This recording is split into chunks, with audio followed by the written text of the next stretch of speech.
We begin this broadcast by acknowledging the traditional custodians of the land on which this match will be played today and pay our respects to their elders past, present and emerging.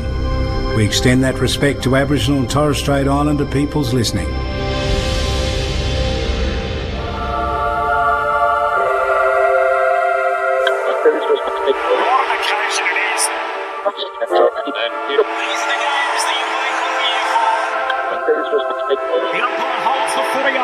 Boy, we're going to have some fun. The AFL in 2026 on ABC Sport. And the siren sound. Here we go. Listen to the roar. It is showtime. You take a seat because it don't get better than this. Right to the goal line. Big one. Jamie Elliott, the man who gravity forgot. That's why we love AFL football. On ABC Sport, this is the AFL. Sit back, relax, witness the greatest. It don't get better than this. From 45 and rise it all the way home. An ambitious effort. Unbelievable. The left foot is a goal. Oh, yeah. Take a seat because it don't get better than this. Robinson kicks off goal. The prancing pony. What a goal. He's off and running. The 45 to get the party started. Take a seat because it don't get better than this. It's bouncing. It's through. Bailey Smith. He'll want the cameras on him right now. That camera action, baby. Countdown to contact. Spins around and buries it. Loads up from 55. That's a monster bomb. 40 metres out, snaps towards goal. What a beautiful finish. Bacon goal square, goes for glory. He eyes the goals and sends it home. Don't get better than this. 100% pure footy. Every minute of every match, all season long. Gathers, snaps, goal. It's just football at its best. Take a seat because it don't get better than this. Kick on goal, dribbles it through. What about that?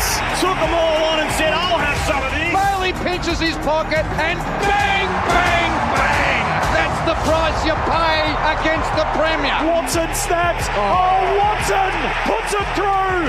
And the Wizard arrives precisely on time. He's built for the big stage. On his left boot, his kick is good. AFL. Inside 50, off a step, turns and goes bang. And snap.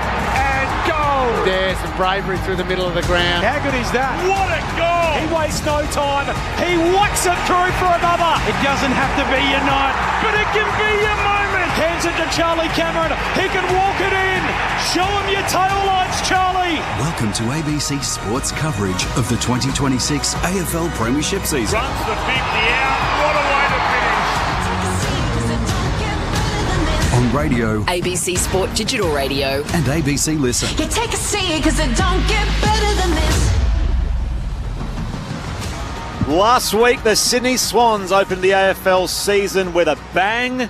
A statement win over Carlton at the Sydney Cricket Ground 9 days ago. But there's always that reminder that to be the best, you have to beat the best. And without question, before you can have any glimmer of premiership favouritism or register your interest as a contender, you've got to go through southeast Queensland. The Suns will be a task this season, but tonight, the two-time reigning premiers, the Brisbane Lions, come to town, keen to atone for their first-up loss last week and deliver a statement of their own on the road tonight in the Harbour City. They've had to make a few changes as well through suspension and injury.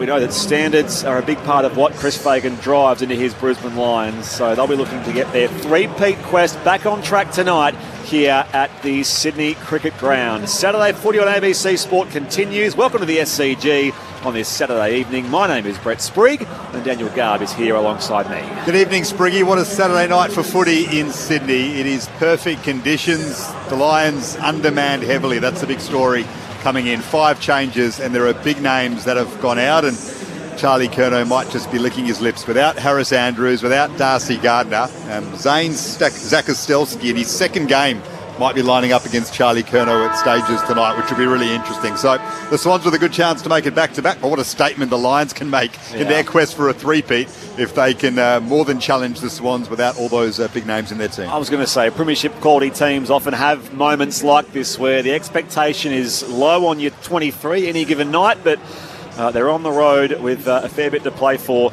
even though it is only the second weekend of the competitions. The Swans, as you say, are unchanged from that thumping win over Carlton last week. For Brisbane, to Total of those 5 changes. So out go Andrews, Gardner and Bailey through suspension. McCluggage has the calf and Logan Morris the hand injury. In comes Daniel Annabelle for his AFL debut. He's a midfielder, an academy lad, a former captain of their academy. They matched a bit at number 6 from Richmond in last year's draft, so a first AFL game for Daniel Annabelle. Sam Draper makes his first appearance in Brisbane Lions colours. The former Essendon ruckman, McCarthy, Tunstall and Ainsworth also come back in. So Lincoln McCarthy, who had an ACL injury 2 years ago, didn't play an AFL game last year. He's back on the rookie list now. This is his first game since round 8 2024. He's a cult hero amongst Brisbane Lions fans. James Tunstall has said, and Noah Ainsworth also coming back in for his first game since round 18 last year. And Achilles ended his 2025 campaign.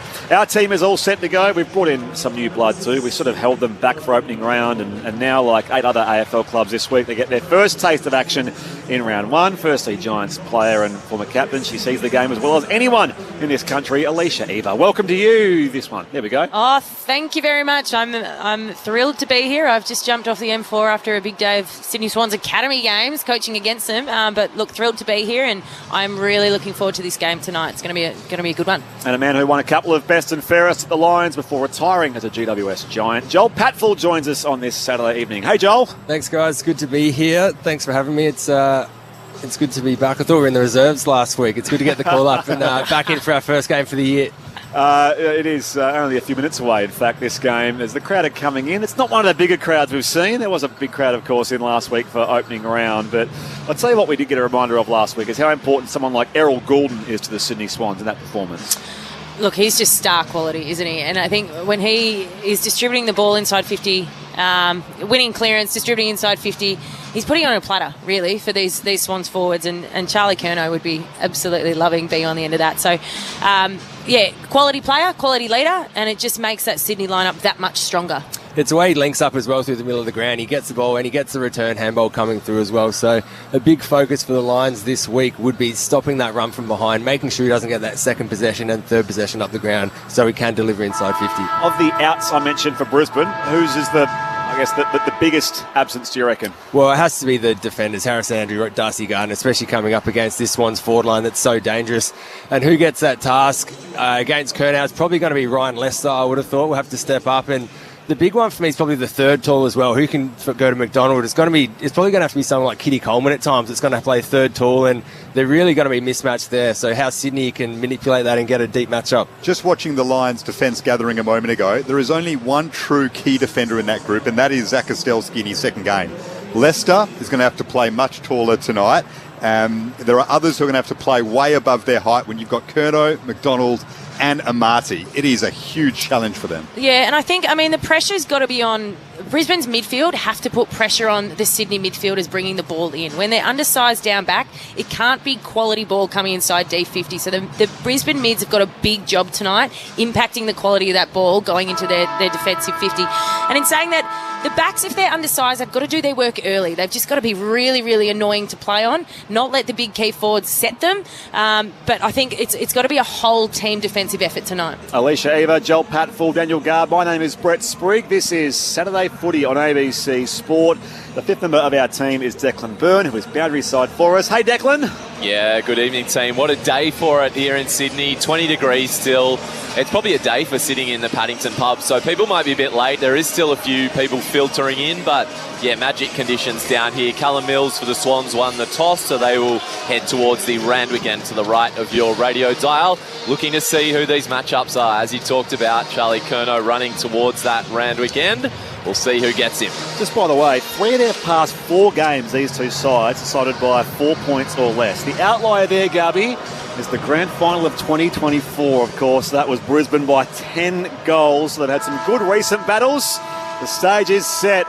Can the Lions get their three-peat back on track? Here on ABC Sport, you are with Daniel Garb. It is Ryan Lester who has gone to Charlie Curnow. So Darcy Fort and Brodie Grundy jump at the footy, and Will Ashcroft, the two-time Norm Smith medalist, wins the first ball. Gets it forward. Lockie Neal inside, well, in his defensive 50, in fact, with a handball back. Zach Kostelski clears the area. Tom McCartan up against Oscar Allen, tracks it back towards the boundary line, gathers it nicely, got it back to Blakey. That's a strong tackle by Bruce Reville. And the Lions win it just outside, attacking 50. Ashcroft throws it on the boot, deep into attack, fisted away there by Sydney, deep in defence. Roses doing some defensive work, was able to gather. McInerney needs to be quick, under pressure, and gets it to Goulden. His first touch will be a kick, crossfield, down towards centre half forward. Marty marks, lays off the hand pass to Blakey, bursts inside 50, vacant square, Warren allows it to bounce through. Nick Blakey picks the first of the night inside the opening 45 seconds at the SCG. And the Swans start hot, 1 straight 6. The Lions yet to score. Saturday footy on ABC Sport with Alicia Eva and Joel Patfull. Well, I'm still trying to work out what happened there because they moved the ball so quickly across half-back. But watching a big, strong tackle from Bruce Reville, the ball goes inside Brisbane's forward 50, but the Swans' defence just set up really well, able to repel that really quickly, put speed on the ball, and of course Nick Blakey just comes flying through the middle of the SCG, and a beautiful finish there. Well, it's exact ball movement that the Lions are trying to avoid. I mean, it doesn't matter who's playing back when the ball movement is so crisp like that. You see Goulden in the middle, unmanned almost in the centre square, so it's pretty hard to defend that when that ball movement is so pure. Swans with the first, 1 straight 6. Brisbane yet to score. McInerney set things up from half-back after 31 touches and 3 goals last week. The biggest game of his 110-game career as Lincoln McCarthy, back in the team for the first time in almost 2 years, moves it forward. Rayner couldn't take the mark inside 50. Melican needs to be quick to get rid of it. He is in the end. Heaney's under pressure but clears defensive 50, and it's an excellent kick under pressure to find Jake Lloyd on the wing. Interestingly enough, the deepest Sydney forward at the moment is actually Chad Warner. He's sitting at, your traditional full forward, so it's not the big guys that are necessarily big bears in the square. They've got speed out the back tonight. Lloyd kicked it with 2 on 2, towed forward by Rowbottom. It finds the boundary line just inside 50, so a stoppage inside 50 for the Swans at the Randwick end. Pleasant conditions on this Saturday evening, as Declan Byrne mentioned.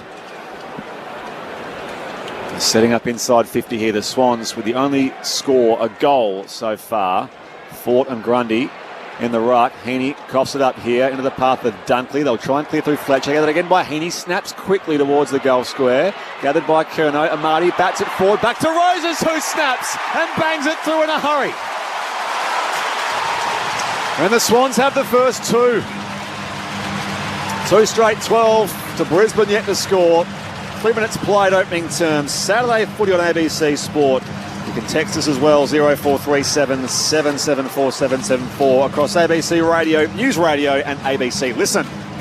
Well, they're looking dangerous. Forward 50 stoppage goals are always one that the coaches look for, especially early in a game. You should be on. You should be able to keep that ball in tight. But it was Heaney that came through with some movement through the stoppage and just forced the ball forward. Marty was good enough to get it to the outside, and Roses finished well. So Swans are looking clean inside, up and about. Plenty of energy out there for them tonight. A nice little goal assist by Joel Amati there. Just tapped the ball on rather than get held with the ball. Tapped it onto Roses, who held his position, held his width on the outside, and a really nice snap finish. He set up the first 2 goals, Amati. Gave the handball to Blakey on the run as well for the first. Swans with the fast start. 2 straight 12. Brisbane yet to score. Dunkley, though, works it forward for the Lions. Bouncing ball just outside the attacking 50. Oscar Allen comes out to meet it. He had a slow start to his Lions career in the loss to the Bulldogs last week at home as he sees it over the boundary line, opposed to Lewis Melican. So it'll be thrown in. 60 out from Brisbane's goal. Fort and Grundy jostling away. Tapped down by Fort, but Roberts in his 50th game is able to throw it on the boot, clean it up to the wing, and that's a strong mark by Curnow in front of Leicester. Turns and kicks inside 50. Warner is back there in the defensive contest as well. Has Wilmot for company. Warner in the pocket. Tracks it now. Hand pass back to Roses, who's spun to ground by Jared Berry. And will throw it up at right full forward for the Swans. 2 early goals for Blakey and Roses. Umpire wastes no time. Grundy comes late in the contest. Tries to just check side that through himself. Quick hands Goulden to Amati. Hand pass back to Grundy. Now Heaney throws it over his head. And it is through for a minor score. 2-1-13. The Lions are yet to score. 5 gone first term. Brisbane play on quickly. Out to Charlie Cameron at right half back. Up the wing. That's a good mark taken by Lincoln McCarthy. So this is a nice story. His first game since round 8 2024 after back-to-back knee reconstructions. Lincoln McCarthy playing AFL footy for the first time in almost 2 years, but his kick has been marked by the Sydney captain in Callum Mills, just behind the wing. They work it inside 50. Warner had back position, but Darcy Wilmot, such an impressive player, held his ground, took the defensive mark. Moves it out wide to Answorth, and now up to Fort, who marks in front of Sarong and handballs it on quickly to Berry, just backwards of the wing. Berry goes down the line. McCartney to spoil him from behind there from Ty Gallup. It's going to be free kick Sydney.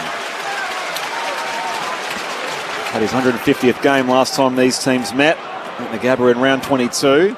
Hot footy here on the members' wing. Heaney wins it back for the Swans to McCartan. Points his kick down the line. It's marked by Sarong at right half forward. He wastes no time. Deep forward, Warner is waiting for it. Had his path blocked. In there, McCarthy again for the Lions. Clears the area. Fort watches. Takes the overhead mark. Now Brisbane can go. There's a player in space. That is Rayner out the back. He's a couple of kicks from goal. It's an open square though, so he'll size them up. He's on his left and he's missed absolutely everything. I'm not sure he had another choice but to go for goal there, Cam Rayner. It was a long way out, wrong side, tight angle, and out of bounds on the full. Swans are 2-1-13, Brisbane yet to score. So it's interesting. I mentioned earlier, Chad Warner is the deepest Swans forward at the moment. So Darcy Wilmot he's got a big task ahead of him tonight. He's got to be really confident, go for his marks. And if he's not taking them, that ball's going to get out the back. And I know they're both quick, but Chad Warner would be licking his lips. Alexon's kick out's a turnover. Brisbane win it back through Berry and Answorth. High kick inside 50. Neil the hand pass back to Will Ashcroft. He snaps inside 50. Alexon intercepts again here for the Swans. And he'll send it out towards left half back. It bounces there for Jake Lloyd. Got some company there in Bruce Reveal. Luke Ford here for McInerney. Zorko must stand the mark. McInerney comes inboard for Blakey, the game's first goal scorer. Hand pass comes here to Riley Bice. Bursting in the middle of the SCG. Goes inside 50. Crumb by Heaney. He snaps from 45 and curls it around and in for the third goal tonight. It's been all the Swans. 3-1-19, Brisbane yet to score. 8 minutes played opening term here on ABC Sport with Joel Patfull and Alicia Eva. Well, Sydney's fast ball movement right now is ripping apart the Brisbane Lions defence. So that again they go through, they start on the far wing of the SCG and then they bring the ball back in through the corridor, and there's Nick Blakey lining up. He gives to Errol Goulden and they're just playing a handball game. The speed from half back, Brisbane have no answers, and Heaney doing what good small forwards should do, playing in the midfield, but he goes to the front of that contest and then snaps a goal off the back of it when his defenders peeled round the back. Yeah, you're exactly right. I mean, Brisbane are actually getting the ball inside 50, but they're just not able to hold it in there, and the Swans' rebound off that back 50 through the middle has been sensational. Sensational finish from Heaney, back-to-back club champion at the Swans. These are danger signs for Brisbane early on. Sydney 3-1-19, Lions yet to score. It's been their fair share of clearances, but not keeping it inside attacking 50. Off hands in the Swans' defence right now. And once more, Sydney repel the attack with ease. It's Blakey with a 1-2. Hits up Lloyd on the wing. Excellent kick. Well done, Lloyd, to get around Zorko. Has Goulden running in support, and he just darts one inside 50 onto the chest of McInerney. Dropped what he should have taken. Now Brisbane trying to recover. Fletcher to Zach Ostelski. His kick, though, was rash. It's set up nicely for Tom McCartan. The 1-2 with Roberts. McCartan on the logo, outer side, has time to look at his options.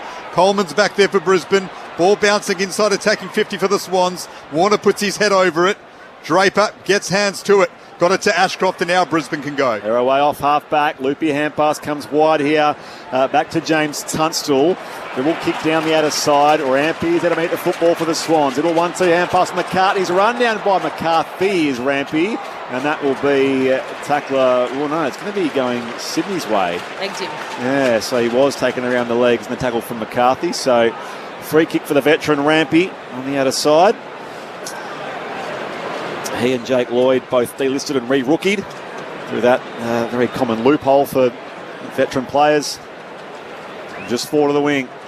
Drives it inside 50 here for the Swans. Big pack grab from Zach Ostelski, who takes it and prevents any further advance. The Swans are 3-1-19. The Lions yet to score. 10 gone opening term. ABC Sport. It's a confidence booster for the young West Australian defender in his second game. Up to the wing. Rampy comes out and punches it away from the contest with force, but straight to Dunkley. Got it to Ashcroft, and now the veteran in Zorko. He goes to centre half forward. Brilliant kick. Charlie Cameron comes out to meet it. Now wheels away. Out the back, he's got Lohman.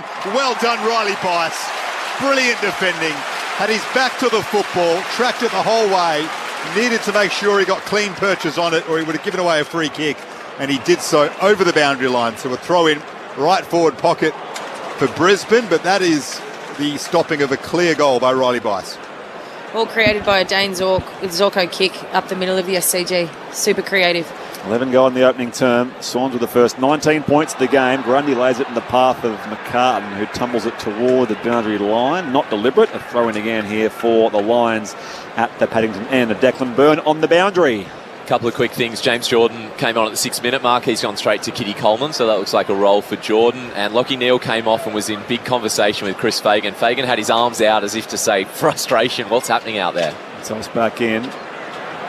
Grundy, a little high there on Cam Rayner. Umpire lets it go. Dunkley gets to it first. Roberts wraps him up. Ball comes loose here. Head over it again. Riley Bice brought down. Umpire ball up. We talk about the stars that the Swans have, but 1%ers from guys like Riley Bice and Jai Sarong, which we saw last week. Certainly a hallmark of that win against Carlton. Ball thrown up, inside attacking 50 for Brisbane. Lohman boots a ball, but it'll dribble over the boundary line. We'll have a throw in next to the behind post. So Brisbane actually winning the clearances 4-3. But the scoreboard tells a different story. 3-1-19 the Swans, Lions yet to score.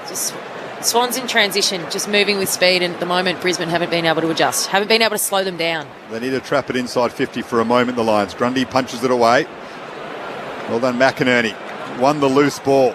Harder at it at the moment, Sydney. They handballed it around their own defensive 50. McCartan to Bice. A 1-2 with Rampy, and just chips it out and finds Heaney. The last goal for Sydney, and the Swans have it all on their own terms early.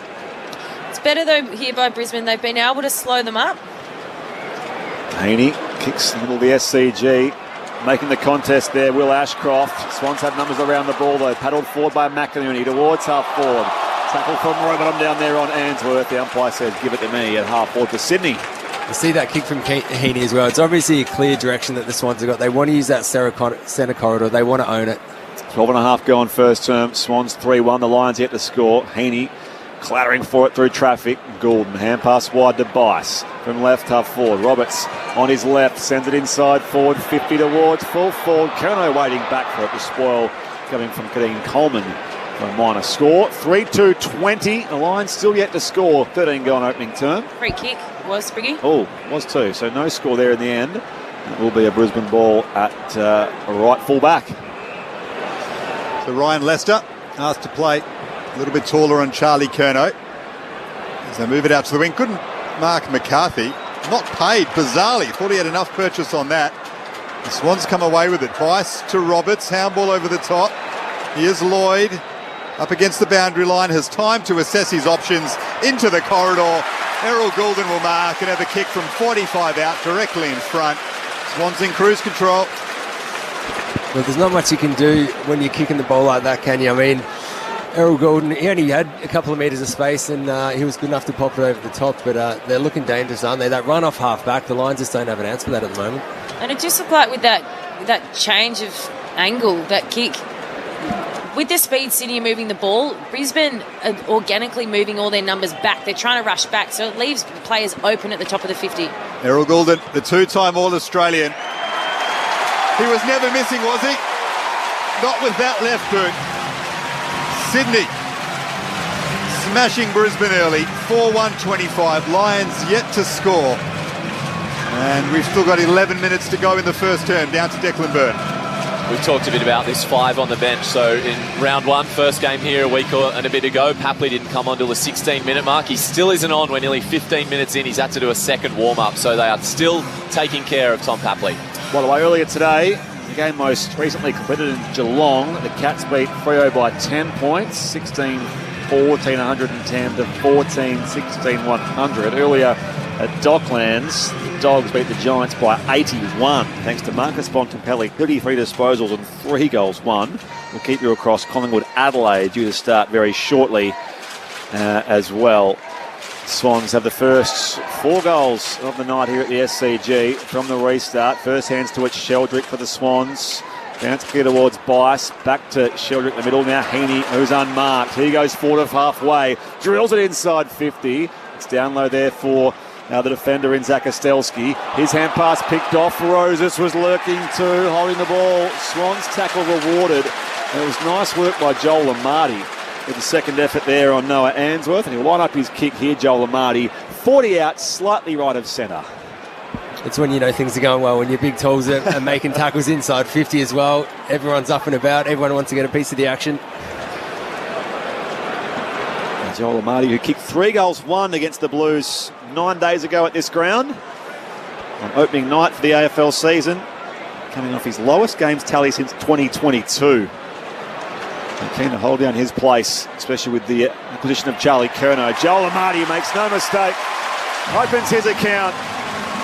They've got the first 5 here at the SCG, the Swans. It's 5-1-31.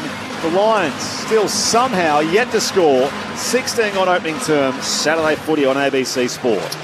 So that kick goes inside forward 50 off the boot of Isaac Heaney. No Brisbane player was around Isaac Heaney at any point post that centre bounce. So what can happen is when a team stacks on a few quick goals, around the contest, you start thinking, okay, I've got to solve all the world's problems here and now. So everyone can collapse in on the ball from a Brisbane perspective. What happened, Isaac Heaney pops out, he's in a pocket of space, the ball gets to him and he can deliver the ball inside 50.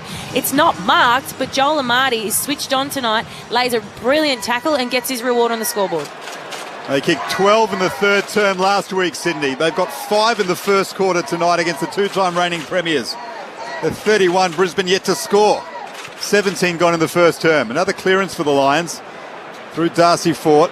Problem is they don't do much with it when it goes inside 15. Once more, the Swans come away with it. Amarty, who kicked the last, his handball misses the mark though. Will Ashcroft to his brother and Levi, and now they've taken a mark inside 50. That kick just floats into the path of Cam Rayner. And Rayner will have a shot from 45 out, slight angle to the right. Well, it's the first mark inside 50 for the Lions, and that's what they need. But they need their tall forwards to stand up when they're only getting the ball in there a limited number of times. They need Oscar Allen. He hasn't been presenting so far tonight. They need someone to stand up, and if not, mark the footy, at least create a contest and hold the footy inside 50. Well, they need this badly. That's an understatement. Cam Rayner, of course, a 2-time premiership player, the former number 1 draft pick. From 45 metres, slightly better than a 45-degree angle, has missed. But they are on the board. Swans are 5-1-31. Brisbane 1 behind, 18 gone first term. Saturday night footy at what is now a packed SCG on ABC Sport. They have come late in Declan Byrne forecast, but we have most of that 40,000 here. Bice will kick out. And on defensive 50, Wilmot. Heaney came late in the contest and it'll be too late. Brisbane free kick.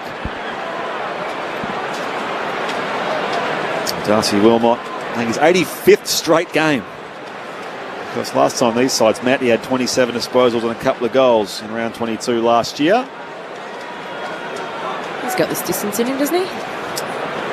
He seems to think so. So he'll kick back him in. 55. Sometimes you need a defender to do the forward's job, so I'm going to back him in from here. Off a long run up here. He's gone all the way back to just about halfway on the members' wing. As Heaney stands the mark. In trots Darcy Wilmot. Kicks from the point of the square. Wobbles left, comes back, but not enough. Minus score. The Lions have 2 of those. The Swans are 5-1-31. 19 gone to the opening term. Saturday footy on ABC Sport. Isaac Heaney, 8 touches and a goal in this first quarter. As Blakey brings it back in. Goes long, up to the wing. Heaney! Wasn't paid the mark, but what an effort to leap up that high and get full purchase on the football. Amarty now has it at centre-half forward. Well, that got the SCG off their seats. Amarty will have the shot. He's gone back to his mark, looking for his second. He'll strike this from 55. That was a big jump from Isaac Heaney. Brisbane have got no answers. As soon as they move the ball through the corridor, Sydney, Brisbane are just pulled apart defensively. Amarty looking for his second. Slightly right of centre, 55 out. He'll pull this across the face. The mark is taken down there. by Logan McDonald, but it had travelled over the boundary line and he's out of bounds on the full. So 29 points remains the Sydney lead. Down the corridor they go. Undown by Kai Lohmann. Numbers around it. Warner there for the Swans. Spun on the tackle. Reveal goes the fend down there on Mills. Brisbane keep the ball moving. Rayner darts back on the inside. Almost run down by Amadi. Ball skids inside 50. Work to do now for James Tunstall. Traps it in the pocket. Shares it again with Allen. Gets the hand pass back. Bursting by here is Annabelle for the Lions. And his kick doesn't go 15 before it's marked by Roberts. Into the back of him goes Oscar Allen. And gives away the free kick. Swans by 29. They move the ball from defence here, the home side. Goulden long beyond defensive 50. Missed by McInerney. Zorko underground hand pass to Coleman. Back to the Zork. Goes inside 50. Mills cut across Allen. The skipper wins it back with a hand pass to McCartan. Another bouncy ball here by hand bias. And now Goulden used the corridor this time. Blakey marks behind the centre circles. They love this because they're on their bike. Blakey has it. Now he's held up. Oh. Holding the ball. He's held up by Dunkley, and it is holding the ball. Now, Blakey thought he'd taken the mark. Maybe the umpire said it hadn't gone 15 or it was touched. Everyone here at the SCG thought Blakey had marked it. Dunkley knew better. His kick, though, is turned over. Well done, Mills. Patrolling things down back for the Swans. And again, he goes down the corridor and finds Sheldrick. Swans have an outnumber inside their forward 50 at the moment. Goulden running off him, doing as he pleases at the moment. Errol goes out wide to Roberts. He's caught, though. Excellent defensive work there by Annabelle in his first game. Pick 6 in last year's draft from the Lions Academy. Does well defensively on the wing. He is a quality player, Garby. I've watched a lot of him through Academy, and the Lions certainly have a quality player there. Well, set a task there, that ugly kick from Zorko. Annabelle had to work for it. Goulden off here again, McDonald, and now Jordan fires out the hand pass. Bias to Warner. Forward of halfway they go. Pops it inside. 50. McDonald on the end of it. Back with a flight. Controls it to his chest. 35 out directly in front. You look at this ball movement and you think, how can this be happening? But there's zero accountability in the Lions midfield right now. Chad Warner, Errol Goulden are running around with so much space, it is unbelievable to think that they could let them do it. So they're just going to run through, they get a handball received, they hit a target inside 50, and it looks like there's more space than what there is, but there's just no one going to them. Logan McDonald, for him, 2024 Grand Finals, 2 games ago. He missed all of last year, played a handful of VFL games, out through injury, straightens up with a set shot here, and bangs through Sydney's 6th. Time on in the opening term. It's been all the home side so far. 6-1-37. The Brisbane Lions are 2 behinds. 23 gone in the opening term. I mentioned Collingwood Adelaide due to start at the MCG shortly. Early out, the Bulldogs beat the Giants by 81 at Docklands. Geelong beat Freo by 10. Yeah, it's an interesting point you raised, Joel. If the Brisbane midfielders aren't defending Sydney's, it actually forces the Brisbane defenders behind the ball to actually come up and put pressure on those handball receives that are just coming relentlessly inside their defensive part of the ground. So another mark inside 50 to the Swans, an uncontested mark, and it's because Brisbane's defenders are being pulled out of their defensive structure because they're coming up the ground to try and defend midfielders that are running out. Swans have kicked 24 goals in their last 3 quarters of footy. And there's still 4 minutes left in this first term. They lead by 35. They win another clearance. Warner gets it out to the wing. Well done by Wilmot. Got above Roses. Punched it towards the boundary line. We'll have a throw in out of sight. Sydney 6-1-37. The Lions 2 behinds. And Brisbane's worst fears amid the litany of outs. Andrews, Gardner, McGluggage, Bailey, Morris. Is this start, which puts them right up against it. Palm down to Charlie Cameron, but he's coughed it up. Rowbottom scraps away to Sydney. Roberts is there, tries to tap it towards Wicks, who's riding Levi Ashcroft closely, but he's held him without the football, so Brisbane have a free kick on the wing. Swans by 35. Levi comes inboard to find Jasper Fletcher. Hasn't missed a game since his debut. Like Darcy Wilmot. Wide here again to Levi Ashcroft. Forward of the wing on the outer side. They can't move the ball anyway. They have to go long down the line. He does just that. Levi Ashcroft deep to the pocket. Grundy had a hold down there on Fort. At the drop, Neil is there first, dispossessed, gathered by Rowbottom. He can clear the area for the Swans. Amati's out in space, but runs out of room. And it will be thrown back in. As it was that he ran it out of the boundary line. It wasn't a disposal, a hand pass or a kick. Declan Byrne on the boundary. None of the Brisbane players want to go near Fagan either. 3 of them just ran off, and there were 2 seats next to Fagan, but they went all the way to the far end. That chewy he's always got in his mouth is furiously getting chewed at the moment. It'll be an interesting quarter-time address. Fort wins the football off Grundy, gets it to Annabelle, inside 50. Well done, Ty Gallop. Some slick movement, just couldn't quite apply the finish. It was a loose ball, got hands to it, darted around his opponent, and then as he straightened, he just missed the middle of the big stick. So Brisbane 3 behind, Sydney 6-1-37. The Lions just for 3 points. And it's a 34-point margin, and we've gone 26 minutes in the first term. They use the ball by foot, the Swans. Riley Bice debuted against the Lions in round 1 last year. The mature ager, on offensive 50, off to Mills and a hand pass back to Bice, who just catapults himself off half back. Mark is taken by Neil. Brisbane can go again.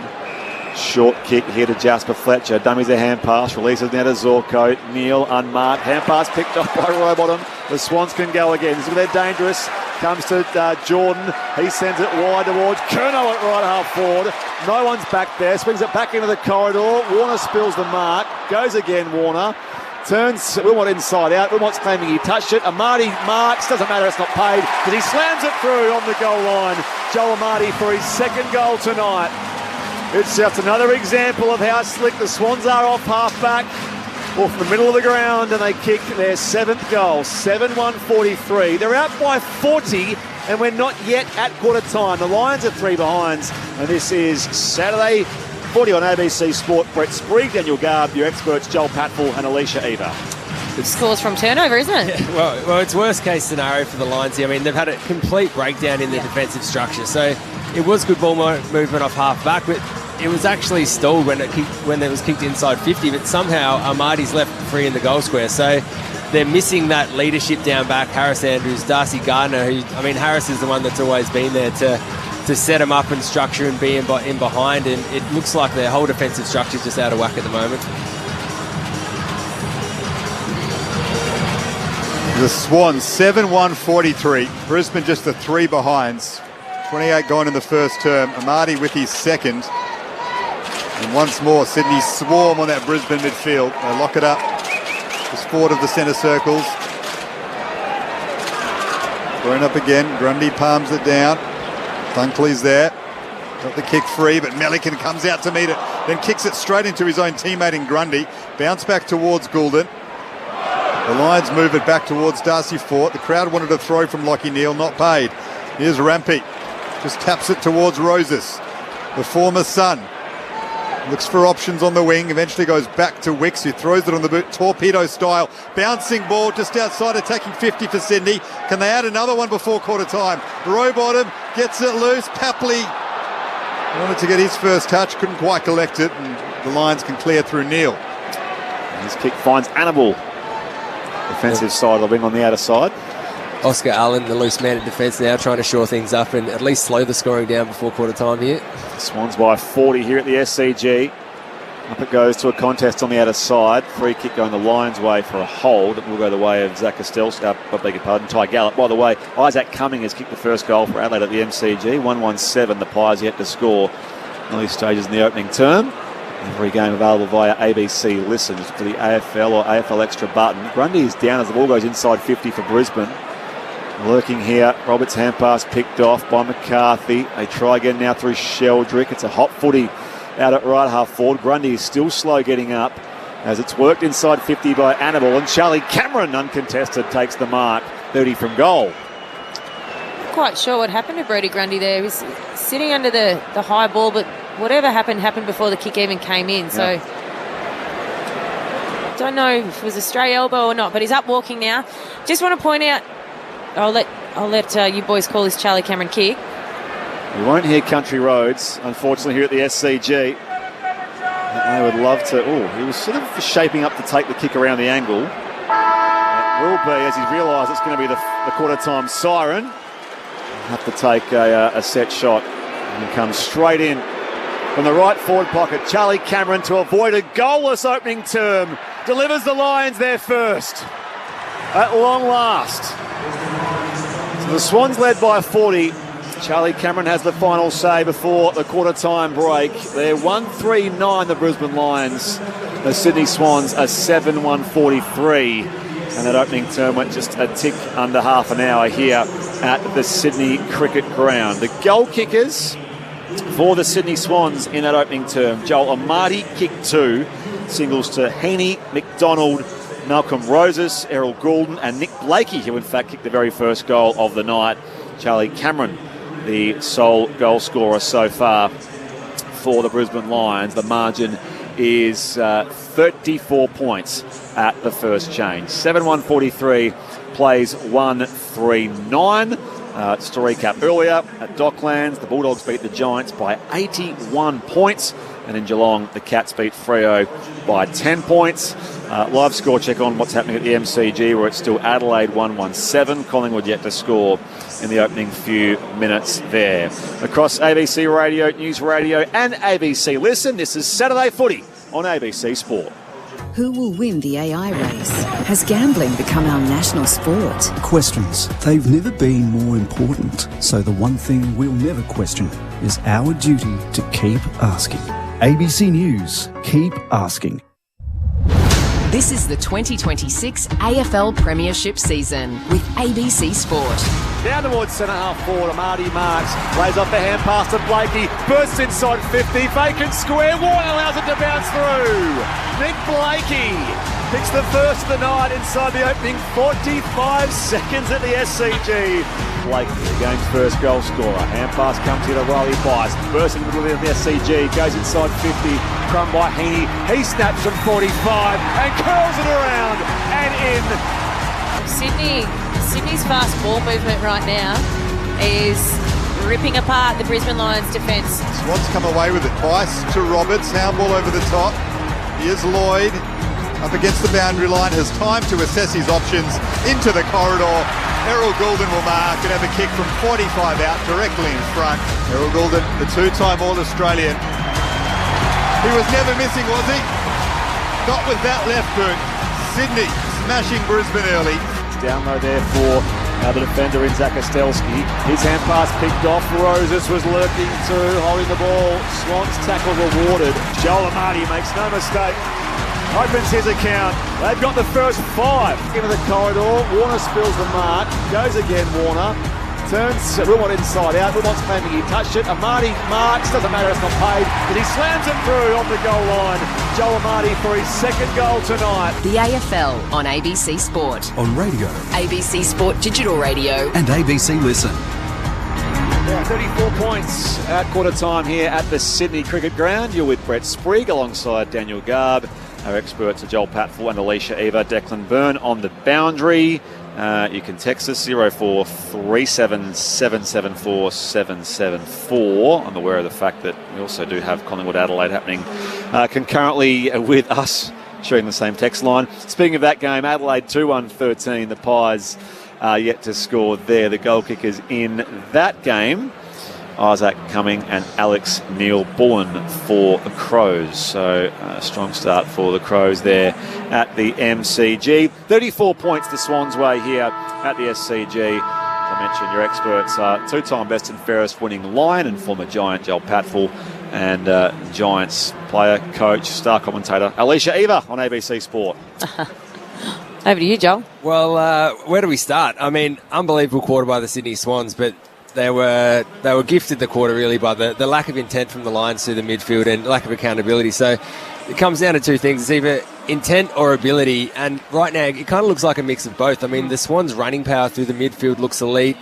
The intent of the Swans midfield is also great, and the Lions have actually matched them in the clearance, so they've been able to get the ball forward from clearance, but once it hits that half-back line, once again, the accountability of the Lions forwards to slow that ball off half-back has just not been there. So Blakey, guys like Blakey Goulden are just getting free run off half-back. They're running and connecting, getting the 1-2 and giving those forwards access. We knew it was going to be a hard night for those Lions defenders on it if they could slow that down, but when you just give them a free run, they're going to be up against it all night. So going to be a tough night for the Lions defenders if the play keeps going like this. But there has been some positive signs. I mean, they still went inside 50 14 times and kicked the 1 goal. So if they can work out how to keep that ball inside 50 and not give the Swans that free run through the middle, they can turn things around. Yeah, Brisbane are winning the stoppage game. Sydney have scored 6 goals from turnover, which is, I think they've kicked 7 goals. They kicked 1 from a stoppage, 6 from turnover. So it's just, that tells the story here. Brisbane are winning the territory contest initially, and then from there, Sydney just ripped them back through the middle of the SCG. And it's Brisbane defenders, they sometimes play that front shoulder, that fronting defence. They're not actually in behind their forwards, but when Sydney move the ball with such speed, if you're going to play in front of your forward, you're in for a pretty challenging night. And that's exactly what happened in that first quarter. Hey, Declan, we saw Brodie Grundy come from the field in that first term. Looks like more promising signs downstairs. Yeah, he's back out there at the moment. Spoke to the doctors. He basically copped a knock in the contest, looks like to his lower right ribs, so he had trouble getting his breath back, but didn't get too much treatment. Bit of a chat, and yeah, he's starting in the middle. Good to see him back out there. I did find it a little bit humorous, I guess, that Oscar Allen was thrown deep in defence to stem the bleeding in the first quarter. That's a role he was asked to play at West Coast. Yeah. Over the last 2 years when they finished bottom of the ladder. I don't think he envisaged it being the case in his 5th quarter as a Brisbane Lions player. All too familiar. There's a lot more bleeding in those games for West Coast. Darcy Fort tries to work it forward. Hand pass here from Sarong of the Swans, and now Brisbane somehow with a wide hand pass coming out to Coleman. Goulden tackled him. Now we'll hand it back to the umpire. I say I found it humorous. I'm not sure Oscar Allen saw the funny side of it. Brodie Grundy and Darcy Fort with a ruck battle here. Loose man there again, Jai Sarong coughs it up. Bruce Reveal can work it off left half back here for the Lions towards half forward. Coming across, Tom McCartan takes the mark at right half back for Sydney. Wants to play on quickly. Possession number 10 for Tom McCartan. Now number 11 as he handballs it backwards to Dane Rampy inside defensive 50. Move it on to Riley Bice, who's had plenty of it. Has a bounce. That's a dangerous kick to a one-on-one. And now there are Lions who are able to swarm on the footy and gather it on the wing. Bouncing ball for Dunkley. Got it forward to Will Ashcroft, had his head taken off by Justin McInerney, and the 2-time Norm Smith medalist. Can have a shot at goal. Not sure he's got the distance from here. He'd have to strike it from 55, so he'll choose to just guide it inside 50. Rayner was the target, but Blakey read that the whole way. He got in front of him and took the defensive mark in the left back pocket. I think the idea was right, that just the execution of putting that ball to Rayner's advantage was off. To a contest on the members' side. Coleman coming late down there on McInerney. And now up against the boundary line. They pile in from all angles. Umpire says, give it to me for a ball up. It looks like Blakey's going to Rayner as a bit of a matchup as well. So for Blakey to have 11 touches and Rayner not have much of an influence, really has to have a look at that. No change to our quarter-time score. The Swans by 34 here at the SCG. And Riley Bice's hand pass goes out over the boundary line. It'll be a Brisbane ball with Josh Dunkley. This is nothing new for you, Alicia. The AFLW used the lasso, the last disposal out of bounds. Nothing new. It certainly speeds up the game. Certainly. And it feels like we've had a few weeks now. It kind of feels like we're all used to it by now as well. They go inside forward 50. Off hands over for a throw-in. A stoppage inside 50 for the Lions at the Randwick end. They trail by 34 at the hands of the Swans. Declan Byrne on the boundary. McInerney definitely not used to it then, because he sort of let the ball go out of bounds and then he grabbed it, and as the umpire paid the free kick, he put his head to his hands. He definitely forgot in that moment that he should have got a touch on it. Boundary throw it inside attacking 50 for Brisbane. Grundy slaps it down. Rayner gets hands to it. Well tackled by Bice, but he got it free in the end, Rayner. And now it's with Jared Berry. Swings onto his left. Oscar Allen out to meet it. Brought it down nicely to Dunkley, who slapped it to Lockie Neal. He had an effort towards goal. Cameron's there, tried to take the mark, but it's guided over the behind line by Sarong. Scrappy defence by the Swans, but it's been a better start to the second term by Brisbane. Far more intensity as Sydney bring it out of defensive 50. Bice, a long ball beyond defensive 50. Zorko up and marking just forward of the wing. The competition's second oldest player. Gets a turnover though, and goes straight to Angus Sheldrick. And Swans at left half back. Sheldrick finds Goulden. Disposal number 10 coming up for him. Hand pass off to Bice. Goes inside forward 50. Up goes McDonald. Off hands. Trying to clear it away for the Lions is Ryan Lester. Numbers there though. Goulden can't trap it 40 out. Spills away here in the path of Tunstall. And now coughed up again by Berry. Can the Swans win it back here off half forward? Sarong. Sort of had Wilmot running headlong into him. And the umpire will ball up here at half forward for the Swans. They lead by 33 points. Grundy down to Goulden, tries to run through the Dunkley tackle.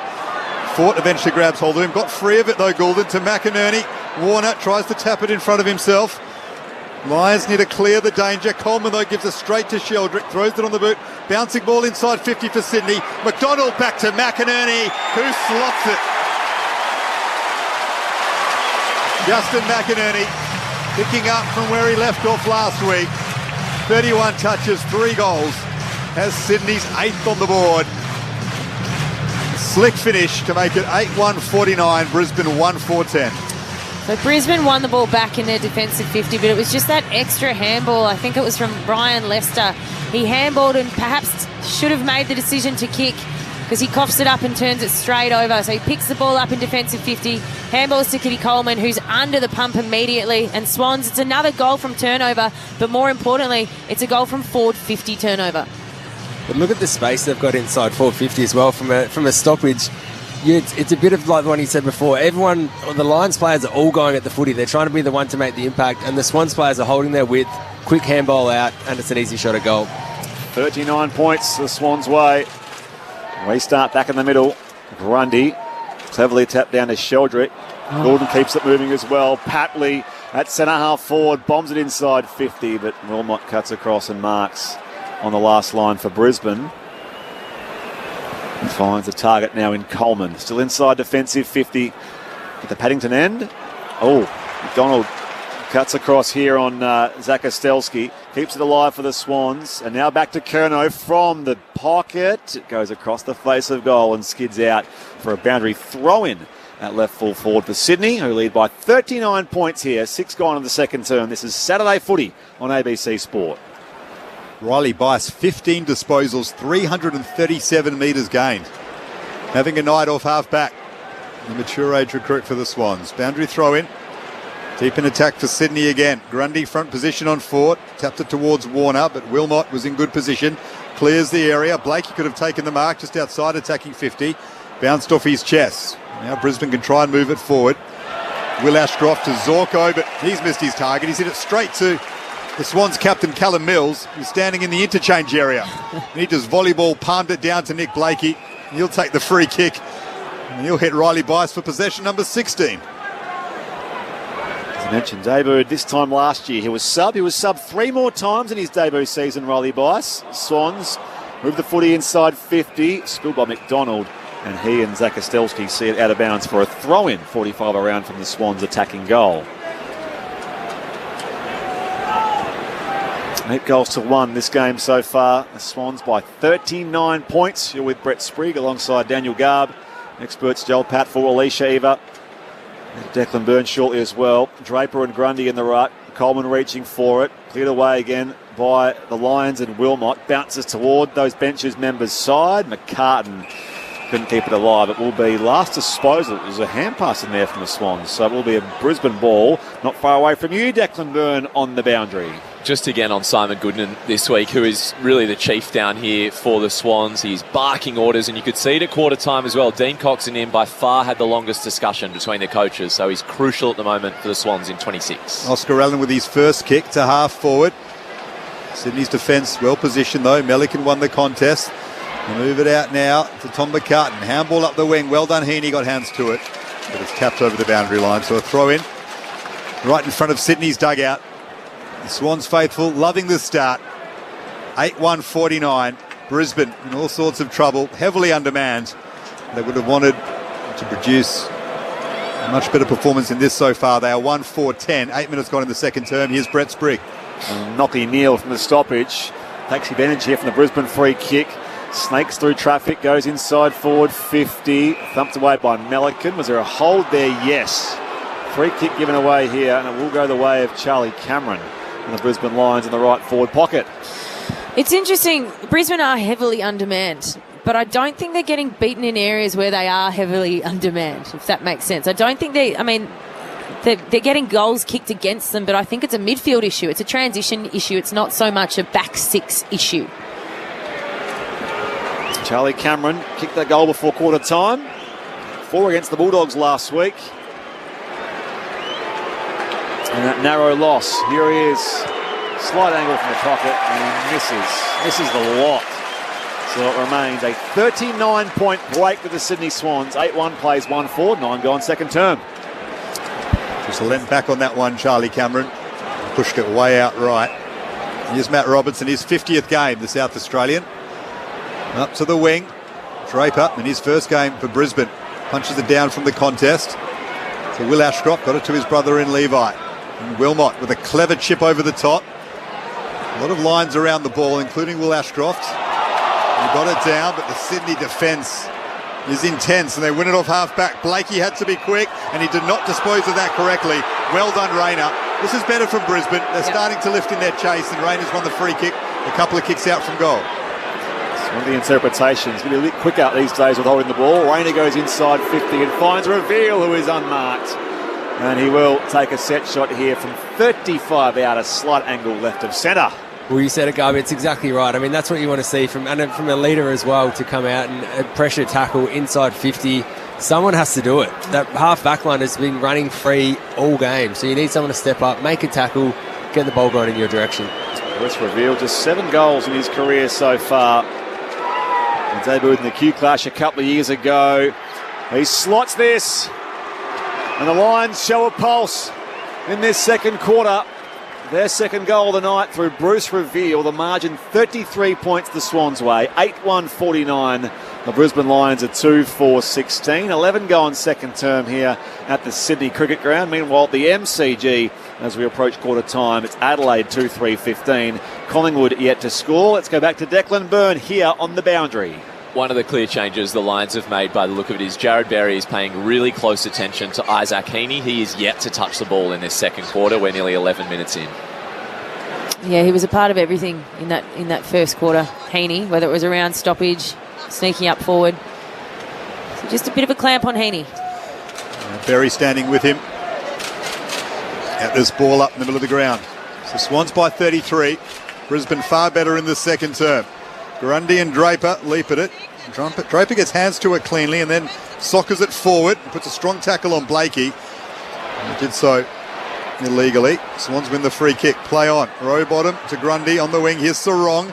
Got the handball moving forward. But Berry is there. Wins it at half-back to Fletcher. Now they're playing just a bit more expression, the Lions. Off half-back. Levi Ashcroft. Clever kick. But getting in the way of Lohman down there was young Dan Annabelle. When Lohman had front position for the mark, Annabelle got a hand onto it. Bounced off Lohman's chest. We'll have a boundary throw in outer side. I like that, Garby, playing with a bit more expression. I think some of their agitators are getting going. We saw Big Sam Draper meet Nick Blakey very heavily. Cam Rayner's getting involved. Voice of Alicia Eva on ABC Sport. Swans by 33 points here at the SCG. Hot footy on the outer wing. Bice tries to keep it moving here for the Swans. Gathered by Rayner. Got it across here. Papley prompted the kick there from Levi Ashcroft. And the Swans go deep back towards half forward. Curnow in the contest. Now fires on goal from 52. Misses the lot. It looked good until the kick anyway from Charlie Curnow, who's yet to open his account tonight. Swans keep this 33-point lead. 13 gone in the second term. He's probably the only one that hasn't got involved so far, isn't he, Charlie? The crowd wants to see him get involved, wants to see him kick a few goals, so needs some improvement up there. He did ragdoll Ryan Lester there. It's worst case scenario for Ryan Lester, that one-on-one inside 50. Swans with it back on the wing. Quick hands. Here's Bice again. Gets onto his left. Long ball deep inside 50. Amadi will mark. One front position. Got separation on Lester, who got lost in that contest, and Joel Amadi perhaps benefiting from the attention placed on Charlie Curnow. Will kick it his third from 15 out straight in front.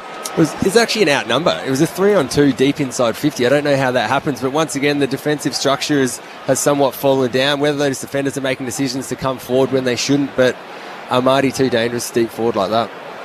Kicked 3 last week, Joel Amati, for his third, midway through the second term. No problems from there. Swans back out to a 39-point lead, and this was the hope when Charlie Curnow came to Sydney.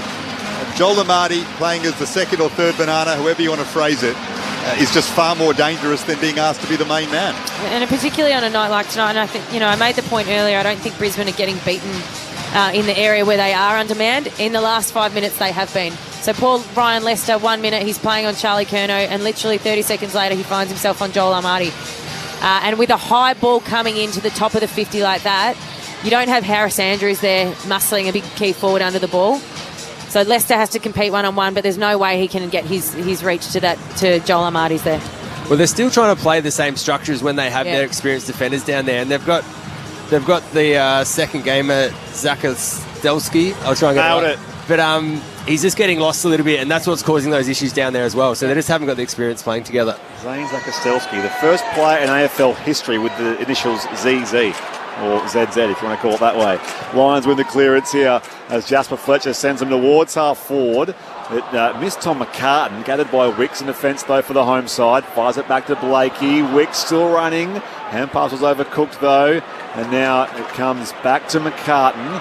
Has McInerney on the outside. He was dispossessed though in the Fletcher tackle. Gathered now by Reveal. Run down from behind by Roberts. Loose ball though. Fletcher gets it inside 50. Draper! Strong contested grab in the pocket. And he'll go back and look for his first goal for his new club. Just a beautiful kick from Jasper Fletcher there. Getting squeezed up against the boundary, but he just pulls it back on his right foot to Draper's advantage. And he was involved a couple of times in that build-up as well, Jasper Fletcher, which may result here in a Sam Draper goal. So tight angle here. Goes check side and sends it across the face for a minus score. So the Lions are 2-5-17. Swans lead by 38. They're 9-1-55. 16 minutes played, second quarter. Saturday footy on ABC Sport. Blakey to bring it back in. It's an excellent kick. And he's a weapon with that left boot. Spots up Melican at right half back. Moves it up to the wing. Went over the head of McDonald. Goulden was the target. A far shorter option.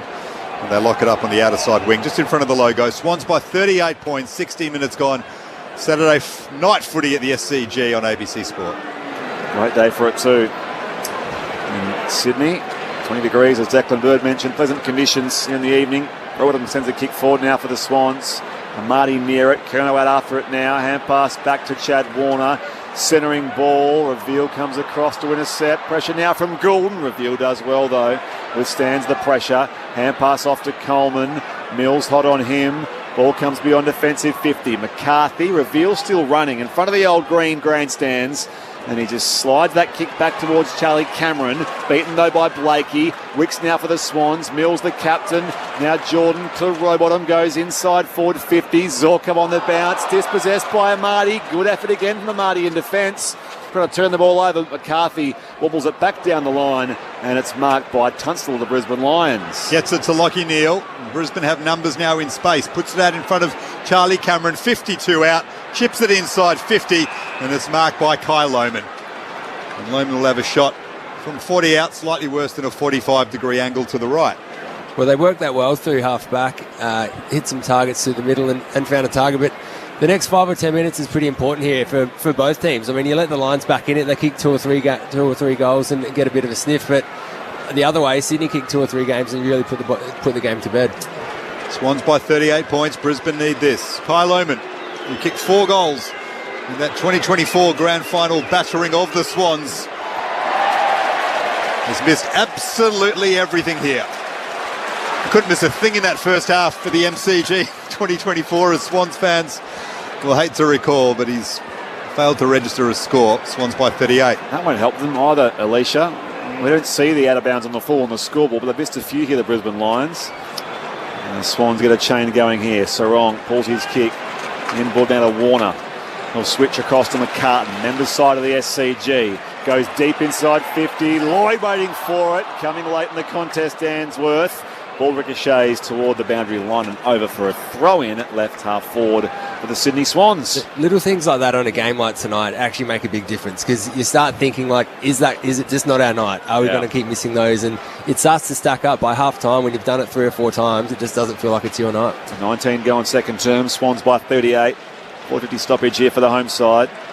Neil out after it first for Brisbane. Darcy fought, beaten to it by Rowbottom and now Sheldrick, but win it away here through Levi Ashcroft. He kicks a turnover down to Jake Lloyd. He'll pump it back inside, attacking 50 for Sydney, who lead by 38. Into the left forward pocket, and Marty out to meet it off hands, down to Will Ashcroft, and well smothered by Logan McDonald.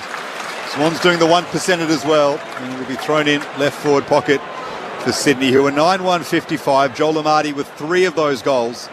Brisbane 2-5-17. We've gone 19 minutes in this second term. McDonald doing the ruck work. Just to palm it down to Sheldrick. McInerney gets hands to it, stands up in the tackle. Gave it to Rowbottom, but he's coughed it up, so Brisbane can clear the danger area. But again, it's all Swans set up nicely defensively. Melican's taken the mark on the wing, and then there is an infringement for encroaching on the area. And Lewis Melican will now be marched inside 50, and the big defender in game 103 has only kicked 2 goals. This is a really rare moment for the player they call the Pelican at the Swans. I'm looking to see who's lining up next to him. Who's looking to get a little handball receive here maybe, but I think they're going to let him take the shot, because this doesn't happen very often. They will absolutely swarm him. Don't worry about that. If Lewis Melican can kick just the 3rd goal of his AFL career, he has pulled it. And they will remind him about that post-match if they are lucky enough to go on with this 39-point lead, the Swans. 20 minutes gone in the second term, and win the game. 39 points it is. I mean, his first goal since round 24, 2024. Not a huge drought, but as I say, it doesn't kick many. Will Ashcroft send it across here.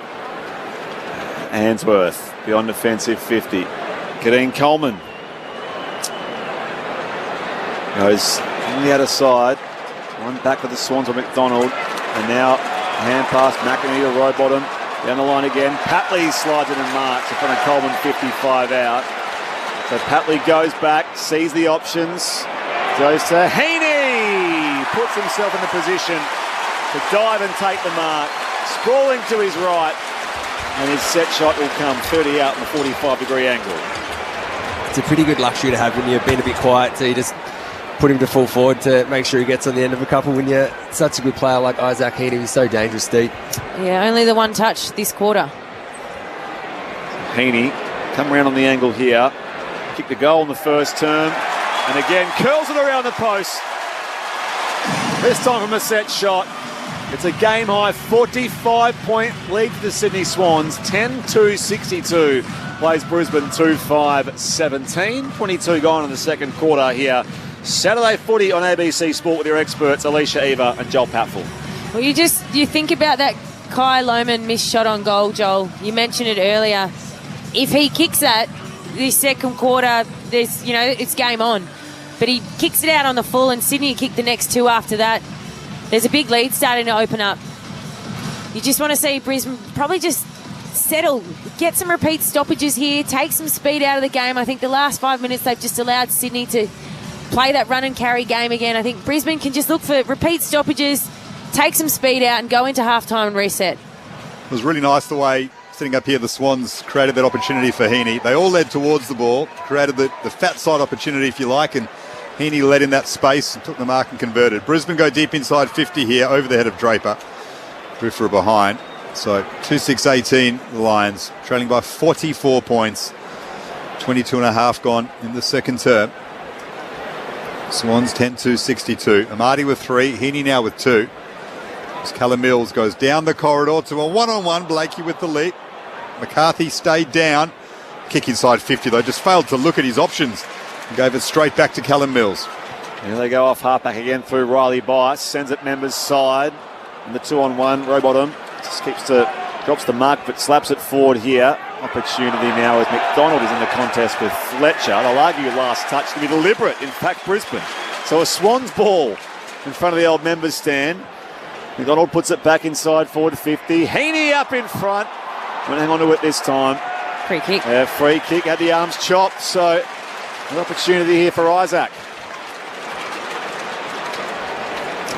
Same again. Barry had the better of him around the ground.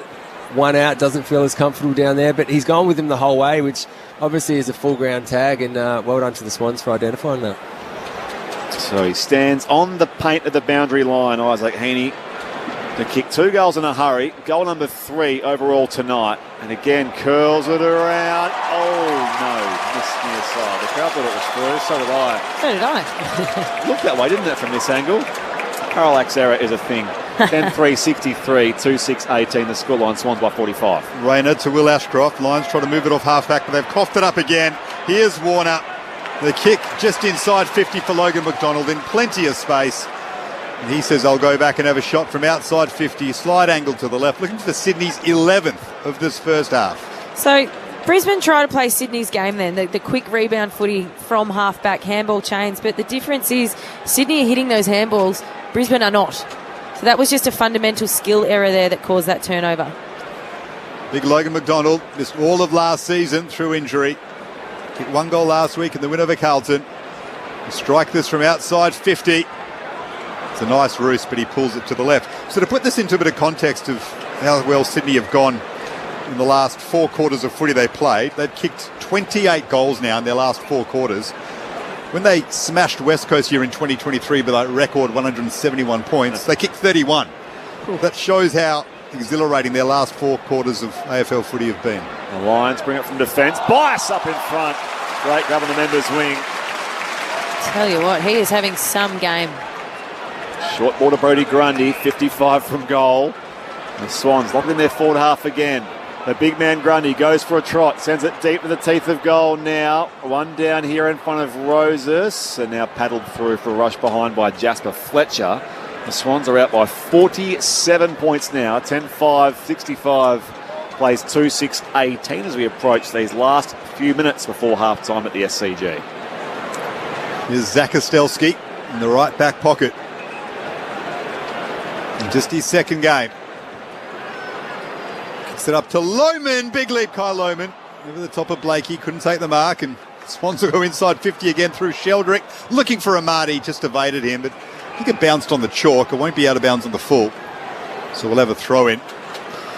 Left half forward for the Swans. Riley Bice has had the 6 score involvements, 451 metres gained, 20 disposals, and he's playing as a back. So he's just running past for lots of handball receives. And if Brisbane's forwards aren't aware of him, he's going to be doing that all night. They need to chase him out. Grundy slaps it towards Goulden. And then Goulden applies the tackle on young Levi Ashcroft and gets a head rub from one of his teammates to say well done. Ball up just inside 50 for the Swans. Up it goes. Grundy dealt with Darcy Fort. Warner off to Roberts now for the Swans.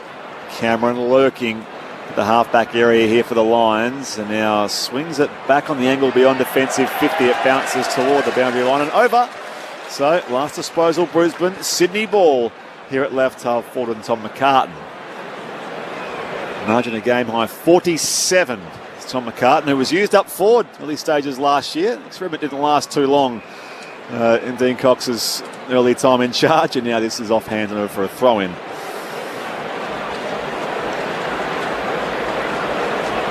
Crowd content with this, certainly.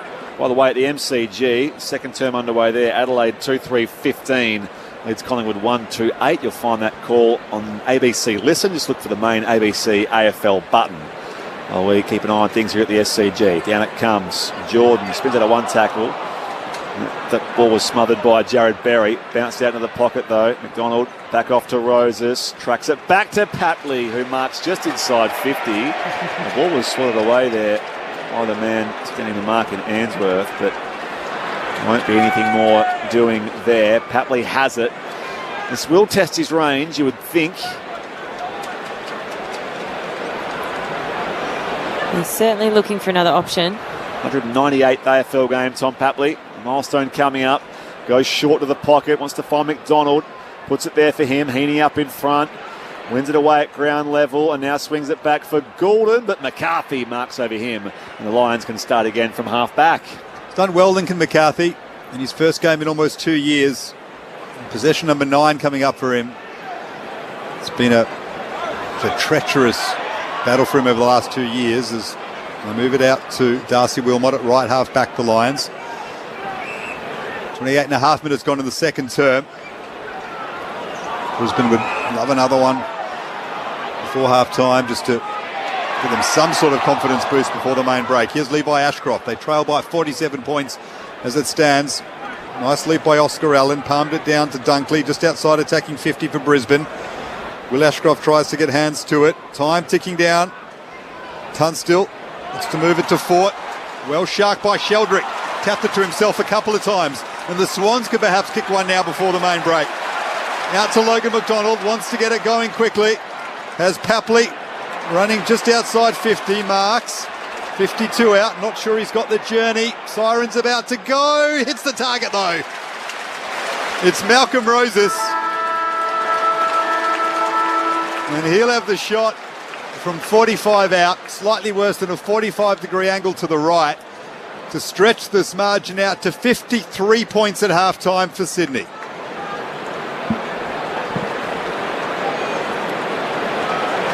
The former Sun. It's fair to say that he was the undercard when it came to the Sydney trades in the forward line in the off-season, but perhaps a shrewd acquisition from Gold Coast. This is just across the face, so it won't add to the one goal he kicked on debut against Carlton last week. But it has been a scintillating half of football from Sydney. Big trouble for the two-time reigning premiers, missing a host of big names. They would have hoped for a whole lot better than this. Sydney 10-6-66. Brisbane looking at being zip and 2 to start their premiership defence 2-6-18. Goal kickers so far to half-time. Amati does have those three. Isaac Heaney with 2 goals, 2. Singles McDonald, Goulden, McInerney.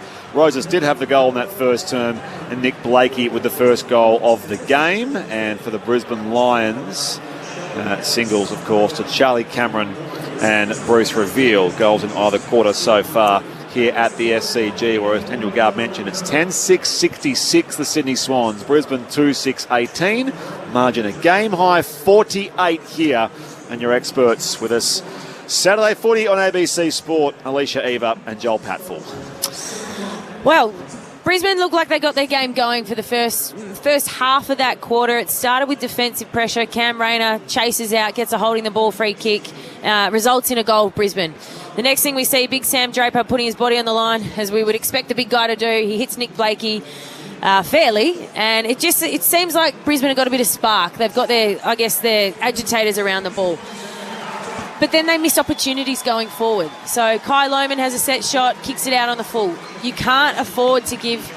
If you're not defending the ground well, you need to take those opportunities, because Sydney have too easily been able to go from their D50 to inside 50 tonight and score off the back of it. Scores from turnover, I think it was 6 goals in that first quarter, and I'm not sure what it is now, but that is Sydney's main score source. Brisbane, stoppages-wise, they're still winning the clearance battle. 19-13 clearances. So Sydney aren't necessarily scoring from stoppage. It's turnover, and it's turnover all over the ground. Heaney was really well held for the first part of that quarter by Berry, but as you said, Joel, when he went forward, Berry just didn't have an answer. And, of course, it's coming off the back of some really, really nice delivery going inside 50 from a Swans perspective. Riley Bice has been fantastic across half-back for the Swans. Blakey's been involved. And, of course, Goulden. So what a luxury. If Heaney's getting tagged in the midfield, put him up forward. He still kicks goals to impact because he got quality delivery coming into him. 9 of Sydney's 10 goals, from turnovers. Yeah, well, they've done a lot right, haven't they? I mean, we have talked a bit about the Lions' inability to perform and what they're doing wrong, but Sydney are also doing a lot right as well. Yes. So the way they've moved the ball, their kicking skills off half-back have been elite, and the way that they've linked up through the middle of the ground. And sometimes that's good enough, but then when the lack of defensive ability through there as well adds up, this is when you get a blowout. So as bad as the Lions have been, Sydney have been good as well. So you've got to give Sydney credit for how well they're playing. I mean, Bice, McCartan, Blakey, Mills are all in their top 5 possession getters off half-back. So they're the guys that are generating that run, generating that ball moving off half-back. So, I mean, it's a combo of everything. The Lions will have to go back in and look at their strategy, look at their structures. They're going back to their game plan when they've got a full-strength team in, and that's not working for them right now. They're going to have to they're going to have to pivot and see what they can come up with to try and get a score on the board and try and at least have a crack in this second half, because the way that they're structuring defensively is really breaking down without those key players in there. So they're going to have to look whether they have some more man-on-man options or how they can counter that Sydney offence. Joel, just quickly, Brisbane forwards need to chase out. Like, Riley Bice is racking up possessions off half-back, and he's not necessarily taking, intercept marks. It's his handball receives. He's getting the ball on the outside. These half-backs are just joining in the chain. And Brisbane forwards, gone are the days where forwards just kick goals. You've got to get up the ground and defend. And clearly, it is these handball receives from a Sydney backline perspective that is kickstarting all of their scoring. So forwards, got to get up and defend. Mids, you got to locate with a matter of urgency on turnover. Yeah, and which they're just not doing, and whether that's the intent or the ability. And we talked about that during the quarter. The Sydney half-back, the work rate off half-back looks elite. I mean, it looks like they've got too much running power and the Lions forwards can't go with them, whether that's Rayner. We talked about Lohman as well, and some of the young forwards up there just haven't had that ability to chase out. And even that last bit of play, we saw Papley burst forward of centre and then Roses go forward as well. And they had put 5 or 10 metres on their Lions opponents. So whether they want it more or they just are fitter, that's it's up to the people watching. I wanted to ask you, Joel, but the Brisbane outs are significant. Andrews, Gardner, McGluggage, Bailey, Logan Morris. I think I'm missing someone else in there. Can you recall in your time a situation like that where you were missing a litany of players through injury or suspension? You had a tough trip away from home, which Sydney at the SCG is. But what goes through the heads of the squad? Is there anything you can see here that maybe is impacting Brisbane? Well, you definitely think about it, especially when they're key leaders like Harris Andrews. Darcy Gardner's been there for a long time. And we haven't talked much about Zach Bailey, who adds that speed through the midfield as well. So they're 5 key outs, and they're all really important players. So they would have thought about it during the week, and it's definitely in the back of your mind. And it probably it magnifies those small areas that Alicia talked about when you miss a goal that you should kick, or you miss a tackle, or someone does something uncharacteristic that then you start to doubt what's happening out in the field, and you start to question the game plan and whether you can actually get a win out there. Yeah, particularly Harris Andrews as well, and his voice from behind. So it's not just what he does, in the contest, but it's his leadership out on the ground. I mean, all of those players, their experience, their leadership. When momentum is not in your favour, what do we need to do to slow the game down, or how can we fix what's going on out on the ground without having to wait for a coach to come out and tell us at a break? That's what that leadership, it's worth its weight in gold to fix problems when they see it.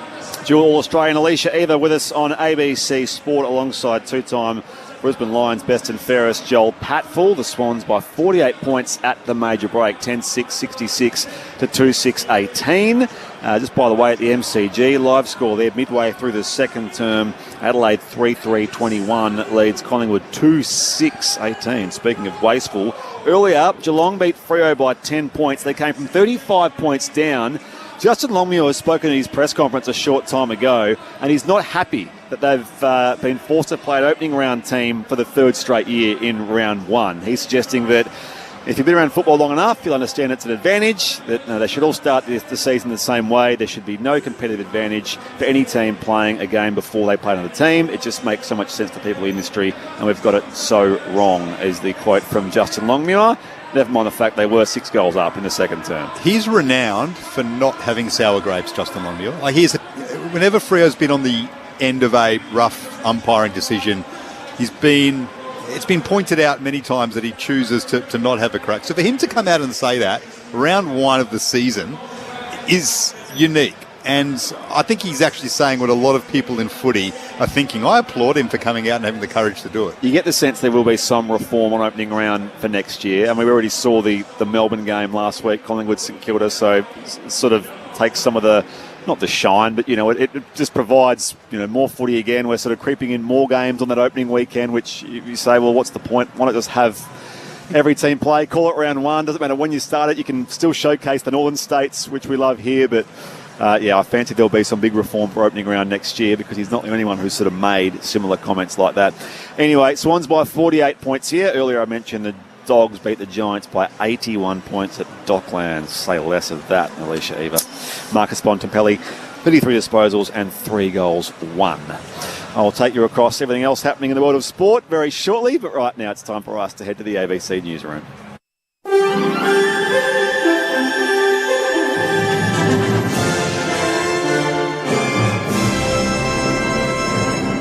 ABC News with David Rollins. There's still no indication of what role a US Marine Expeditionary Force would serve in the Gulf region.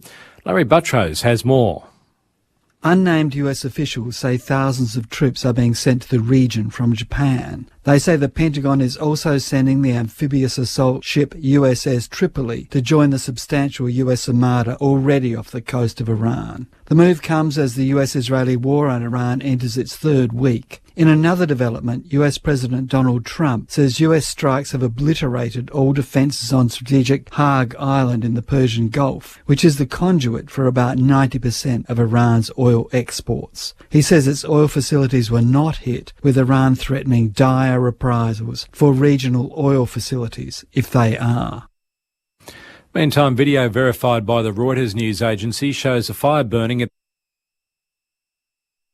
Hi, it's Mackenzie Arnold. I'm Caitlin Ford. It's Alana Kennedy. Hi, I'm Claire Hunt from the Matildas. Get behind the Tillies with ABC Sport for the AFC Women's Asian Cup Australia 2026. Go to Tillies! Live and ad-free on ABC Listen.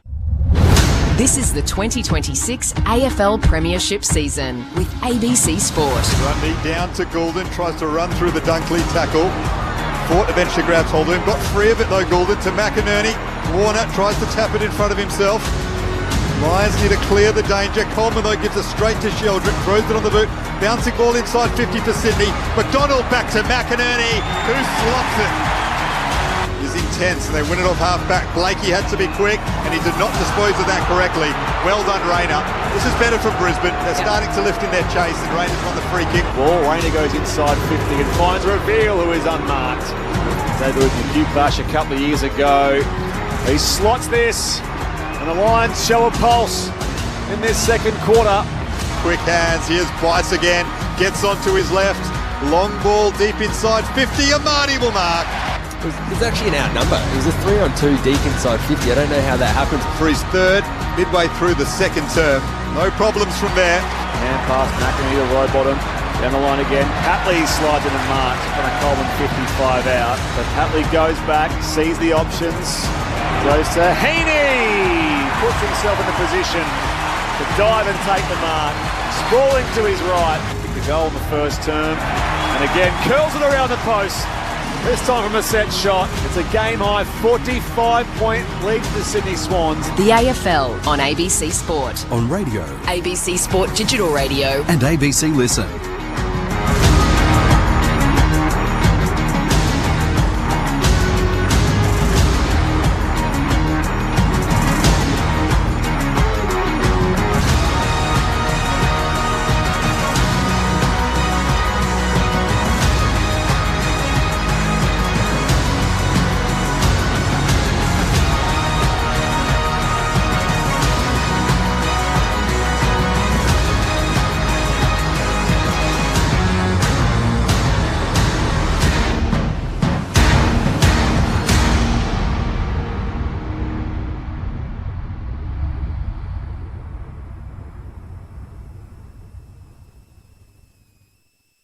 Hi, it's Mackenzie Arnold. I'm Caitlin Ford. It's Alana Kennedy. Hi, I'm Claire Hunt from the Matildas. Get behind the Tillies with ABC Sport for the AFC Women's Asian Cup Australia 2026. Go to Tillies! Live and ad-free on ABC Listen. Hi, it's Mackenzie Arnold. I'm Caitlin Ford. It's Alana Kennedy. Hi, I'm Claire Hunt from the Matildas. Get behind the Tillies with ABC Sport for the AFC Women's Asian Cup Australia 2026. Go to Tillies! Live and ad-free on ABC Listen. Exciting, rule-breaking, shaping who we are. When the song was released, it was banned. Inspiring arts in When the War is Over, Take 5 with Zan Rowe and the new season of The Piano. It's fabulous. Creativity and so much more on ABC iView.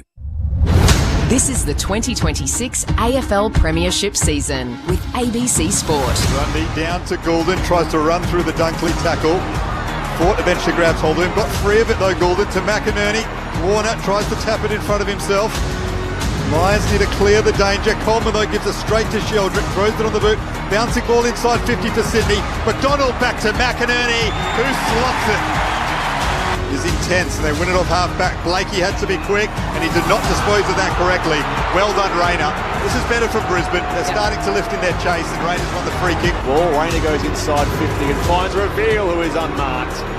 Debuted in the Cute Bash a couple of years ago. He slots this, and the Lions show a pulse in this second quarter.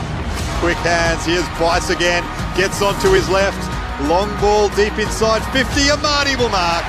It was actually an outnumber. It was a 3-on-2 deep inside 50. I don't know how that happened. For his third, midway through the second term, no problems from there. Hand pass, McInerney to Rowbottom, down the line again. Hatley slides in and marks on a Coleman 55 out, but Hatley goes back, sees the options, goes to Heaney, puts himself in the position to dive and take the mark.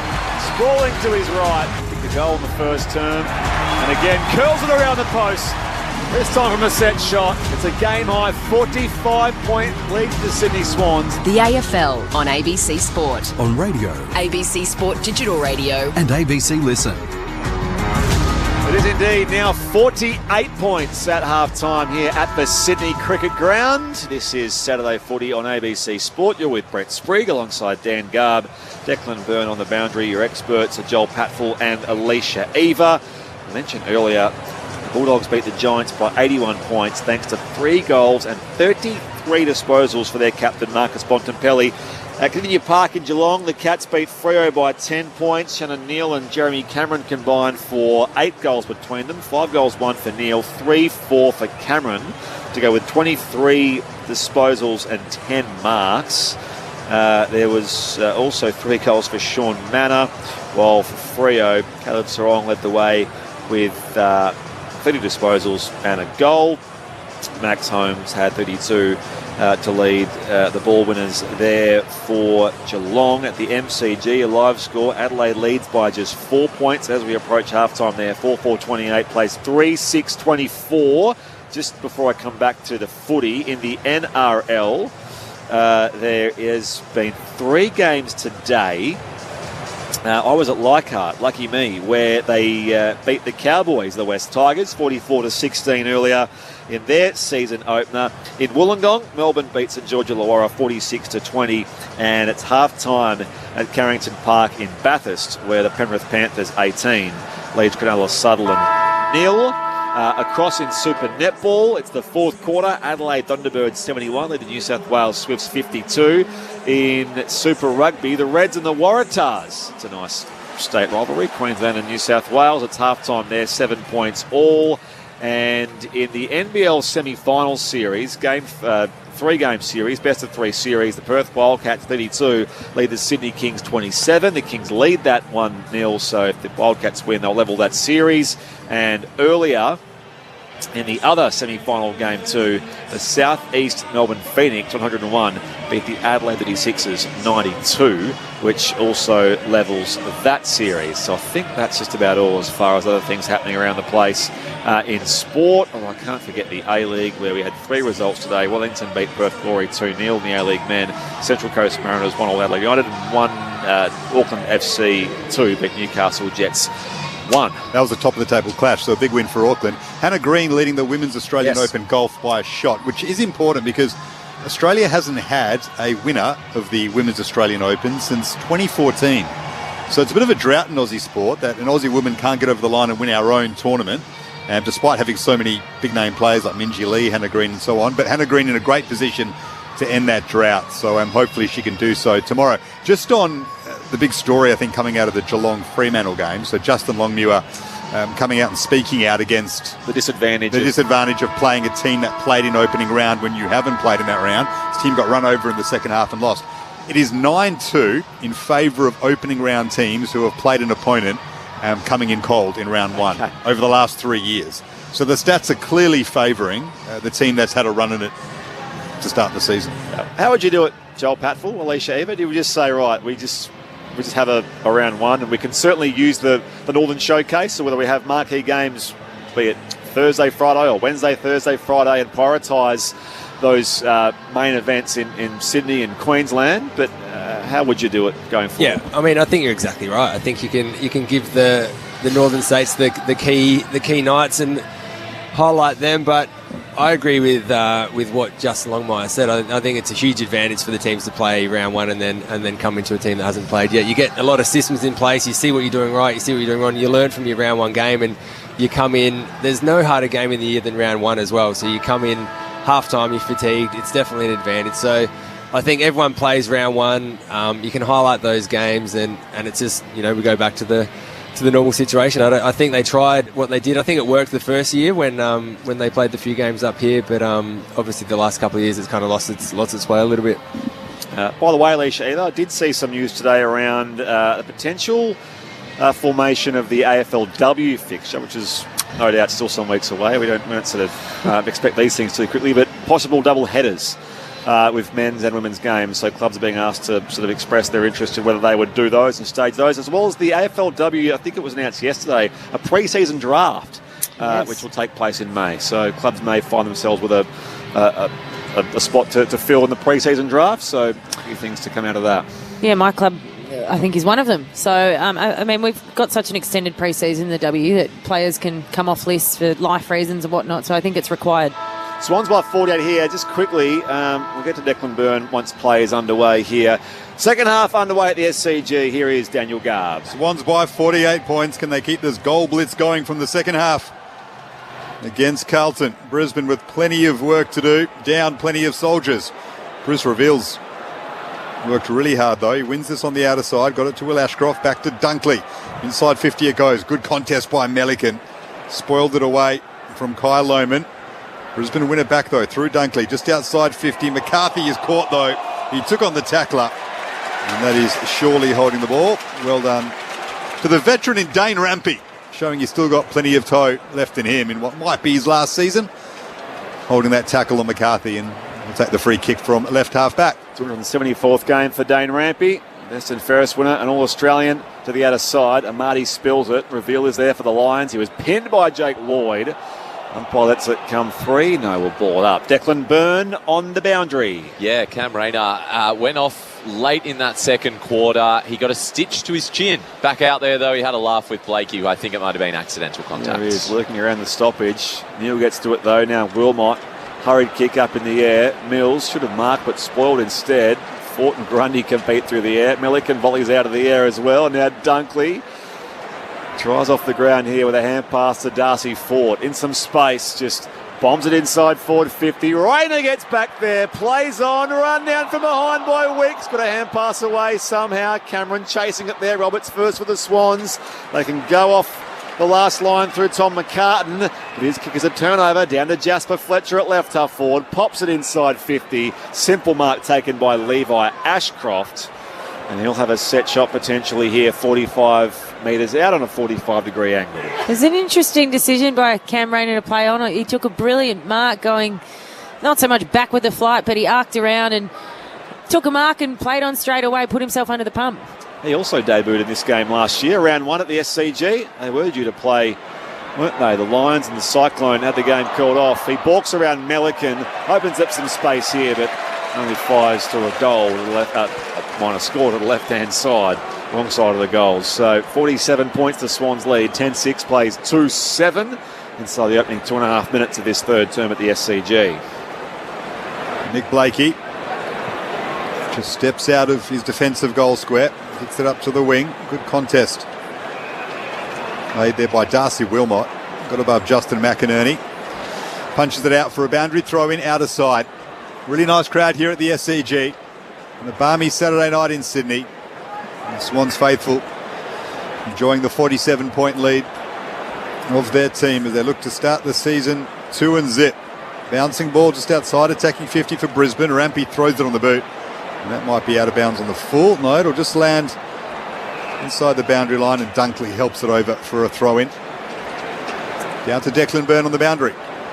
Well, they don't need any more injuries, but Oscar Allen's been in long discussions with the Dogs. He just did some run-throughs and sort of some tackling drills as if he was being manhandled by his defender. So he will keep a watch on that.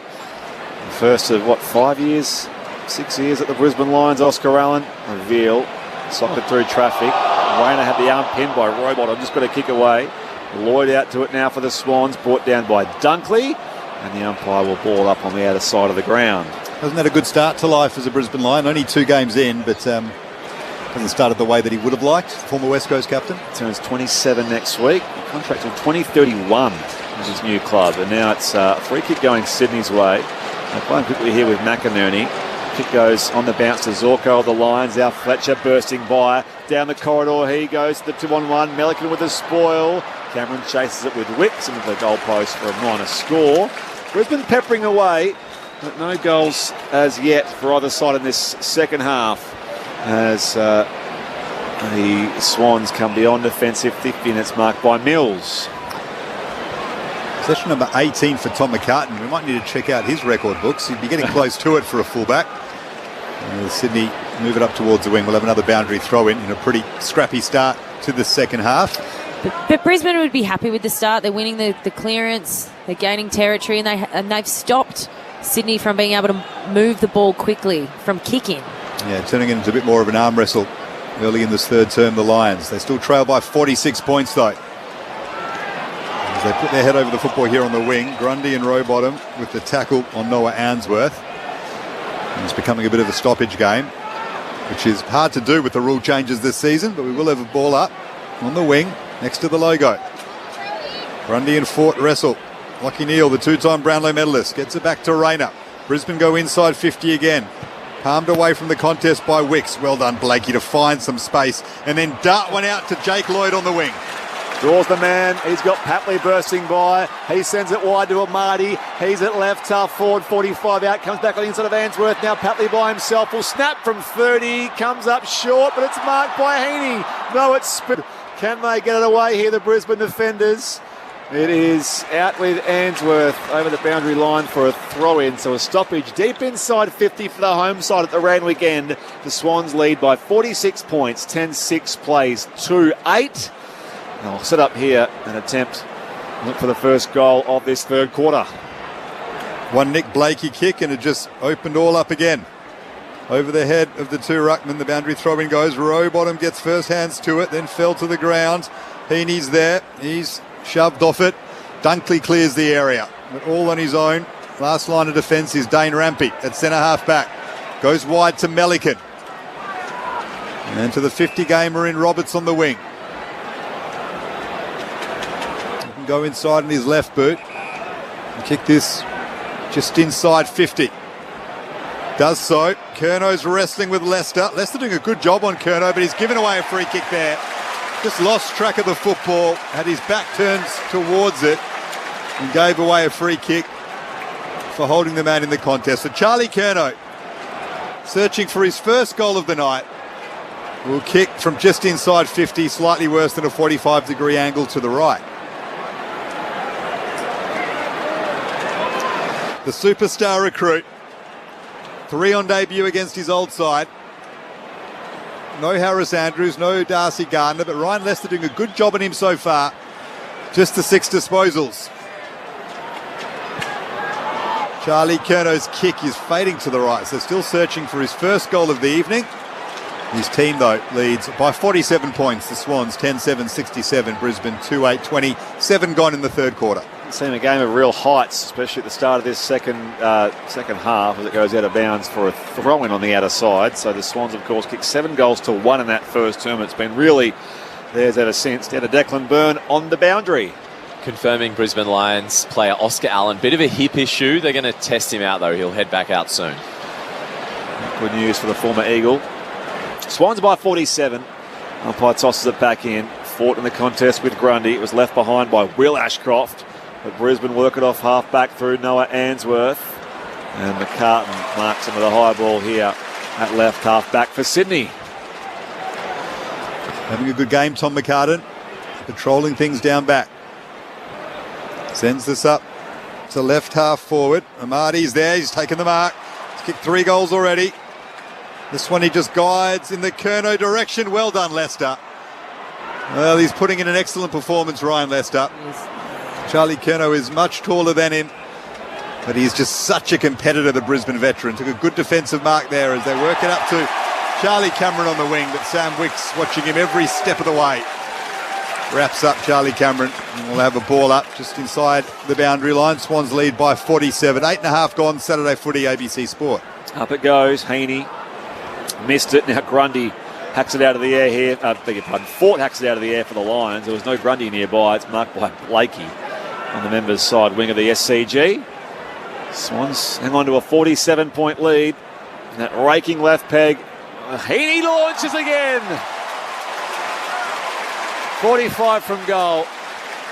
And it was a well-weighted kick from Nick Blakey in the end, and Heaney just plucked it out of the air. And he'll take a set shot here from just beyond 50, or will he? Look to give it off here briefly, Isaac Heaney. May well go back for goal number 3. He's never given that off. He's too good, isn't he? He's like, where do you beat him? If you stop him in the midfield, you put him forward, and he's looking for his third goal in a quarter and a half. Kicked their most goals last year, Isaac Heaney, as it happens. Lining up for his third here. He does go wide to the pocket, and on the end of it, Logan McDonald takes the chest mark. So sort of foxed us well there, Isaac Heaney. He sort of just pulled the kick late and found McDonald deep in the right forward pocket, no more than 20 metres out. Coach killer, that one. If Logan McDonald is hovering in the pocket and there's a heap of space out in front of him and Isaac Heaney's looking like he's wanting to pass the ball off, should that have been defended a little bit better? Anyway, Logan McDonald having a shot on goal. Just the 2 games in the VFL last year. 2024 grand final was just 2 games ago against this mob. He kicks his second goal tonight, Logan McDonald. And they're out past the half century. Swans by 53. 11-7-73, Brisbane 2-8-20 here at the Sydney Cricket Ground. We've played 10.5 minutes in the third term. On ABC Sport, your experts are Joel Patfull and Alicia Eva. It could be a coach killer, but you look at the matchup. He's got Jasper Fletcher in the pocket one-on-one. So, I mean, he's playing on someone who's severely undersized. And Heaney's good enough to identify that deep. And if you got a player like him kicking it to advantage, you're not much chance at your Fletcher. It is probably the opposite of the kick that went inside with Curnow and Leicester earlier. It just overcooked it a bit and didn't put it to Curnow's advantage and gave Leicester the open side. But Heaney too good there and identifying the mismatch. But they're going to be up against it for the rest of the game there. They're severely undersized, as we talked about. By the way, half-time at the MCG, Adelaide leads Collingwood by just 3 points. 5-5 plays 4-8. Swans by 53. Sam Draper throws it on the boot in his first game as a Brisbane Lion. Bouncing ball in attack for them. Tom McCartan with possession number 20. In fact, it won't be a possession because there's a free kick here going the way of Brisbane. Charlie Cameron. And it's Cameron and against his opponent, Sam Wicks. And Charlie Cameron will kick it. His second for the night and only Brisbane's third. Wicks has done a good job on him, but he's infringed there. And the Lions have the chance to bring it back under 50 points through their veteran goal sneak in Charlie Cameron. He makes the goal umpire move, but he has slotted it. Goal 442 of his illustrious career. The Swans lead moves back to 47 points. Well, Brisbane actually started this quarter well, albeit, Logan McDonald's goal for the Swans a couple of minutes ago. Brisbane have been winning the stoppage game. They've been owning territory. They've been able to manage. They've been able to slow Sydney up in terms of their ball movement out of the back half. The issue was when Sydney moved the ball with long down the line kicks, that's where they're getting their advantage in the air too, whether it's Heaney or Amati. So from a defensive point of view, Brisbane have tightened up. They're winning the stoppage game, but Sydney have just got too many, threats, whether it's handball receives off half back or the aerial prowess up forward. Sydney by 47 points. Voice of Alicia Eva. Saturday 40 on ABC Sport. Grundy rises against Draper. Coming in here, keep moving Wilmot for the Lions. And now Will Ashcroft into a tackle. It was nicely done there for Riley Bias. In fact, it wasn't nicely done. It was too high, said the umpire. So free kick here for Will Ashcroft. As Garby said, the 2-time Norm Smith medalist. High inside 50. Blakey in the contest with Draper at the drop. Neal for the Lions. Zorko sends them back to the hot spot. Launching Rayner. Not paid the mark. Play on, says the umpire. Taken away down there by Kai Lohman. Draper tries again. Taken down by Sarong. And yes, the tackle is rewarded. Great work. I think it was Melican out there with the tackle. So he's done very well back there in defence. Mills will have the ball here for the Swans, and he kicks beyond defensive 50. And again, Wilmot floats across at right half forward. for the Brisbane Lions. They've had double the inside 50s this quarter, Brisbane. They just can't find a scoring option. Wilmot's long kick towards Draper floats across the pack, off hands.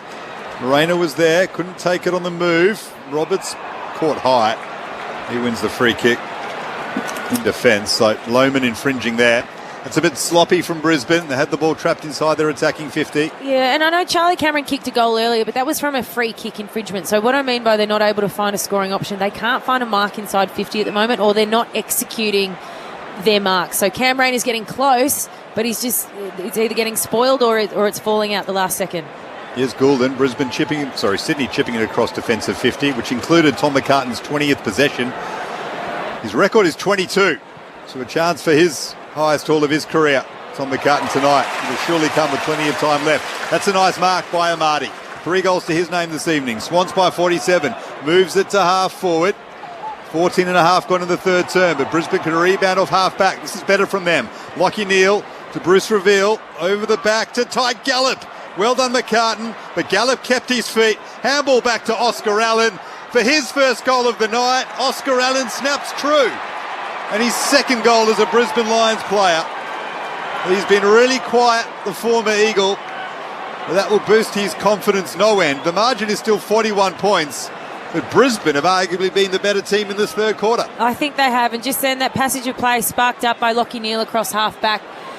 The ball goes to contest. He runs a corridor pattern, takes the ball on, tacks the ball under his arm, takes the grass in front of him, handball receive, and then a long kick out to space out the back. Gallup almost takes the mark, but then Oscar Allen showing up front and centre where the smalls would typically be. A really nice finish on his left foot. Well, I was going to talk about Oscar Allen because you talked about the targets inside 50 and not being able to take a mark, and he's the one that needs to stand up and create that contest. He wasn't the contest there, but he was front and centre, and Gallup did what he needs to do. He didn't mark the football, but he brought it forward and gave the players in front an opportunity to kick a goal. Successive Brisbane goals for just the first time tonight. Warner chases it from the clearance here towards half back. Hand pass a little dicey. Goulden off the deck. Bice spent it before he had it as well. Lohmann gathers now for Brisbane off to Darcy Fort. Just sends a hand pass forward. Out in the direction of Rayner. Blakey out to meet the football here and not kept alive by he or Levi Ashcroft. So a stoppage inside 50 here for the Brisbane Lions at their attacking end. Sydney leads by 41 points, 16-minute mark of the third term.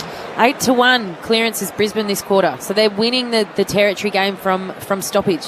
Yeah, they've slowed down the likes of Goulden and Warner, whose possession numbers are much lower than they thought they would have been. Draper down to Levi Ashcroft, considering the way they were going in the first half. And here's Lachie Neale. He's getting his hands dirty. Got it to Will Ashcroft. His kick, though, is cut off by Nick Blakey, who moved in front of Oscar Allen shrewdly and took the mark in front of his own defensive goal square. 50 metres. Now there'll be 50. It'll go the way of Tom McCartan. So he'll be marched up for possession number 21. He leads the possession getters on the ground. When have we ever said that about Tom McCartan halfway through the third term? Gets it to Blakey. And now Melican. Wanted Goulden. Well done by Tunstall, though. Watched him every step of the way. I think he's tagging Goulden and doing a nice job of it. They turn it over here, Brisbane. Errol gets it a centre half forward. Sweeping handball back to McCartan for another disposal for the fullback. Long ball inside 50. And Darcy Fort takes the defensive mark with Leicester defending Charlie Curnow really well again. Swans by 41. Here's number 44, Darcy Wilmot. And he comes wide again to find Zach Kostelski. So McCartan's direct opponent is Oscar Allen, and he's getting up the ground and just getting lost, and he's not getting used on the way back as well. And McCartan has been too smart, dropping off, getting dangerous. But like he said, he's actually getting used on the way out as well, which you don't normally see. Wilmot got it from Levi Ashcroft. They'll switch back across to that eastern side of the SCG. Answorth, and now Zorko leaves it from Dunkley. Second oldest player in the competition, Zane Zorko, behind Scott Pendlebury. As you're probably well aware, up the outer side they go. And it's out there with Tunstall. So 73 plays 32. Swans by 41. Brisbane keep the footy moving. Oscar Allen does take the chest mark here at right half forward. Sends it inside forward 50. Up in front, Draper! Strong contested grab, pulls it down. And he'll go back, 30 out from goal, and Angle slightly better than 45 degrees. Well, they worked that really well, Brisbane, through a passage of kicks, really. I don't think there was one handball receive in that chain from D50 to inside 50. And what they were able to do was take the ball off the line, switch it back. I think Zorko had it 2 or 3 times in that passage, and it just pulled apart Sydney's defence on this occasion and gives Draper some space to take a mark inside 450. He crosses the paint of 50. Draper steadies with a set shot, and he misses near side. So an opportunity there for 3 straight goals goes begging for Brisbane. We approach time on here in the third quarter. 11-7-73 the Swans. 4-9-33. The home side leads by 40 points. Missing their chances, the Lions. You can make this a lot more nervy for Sydney than it needs to be. Tom McCutton with another disposal. That is his record. Number 23. Breaking out of half-back. But once more, Brisbane win it back. Here's Dan Annable on debut. Picked 6 in last year's draft. Looking for Oscar Allen, but finding Kai Lohmann. Over the head of Allen, and Lohmann has marked it. Right forward pocket, just inside the boundary line. It's a tough kick. And all of a sudden, Brisbane can move within 6 goals if he converts it. Well, it's been a clear change-up, hasn't it? It's, they're more controlled with the footy. They're hitting their targets and they're able to get it inside 50. Lohmann runs around on his left. The snaps across the face.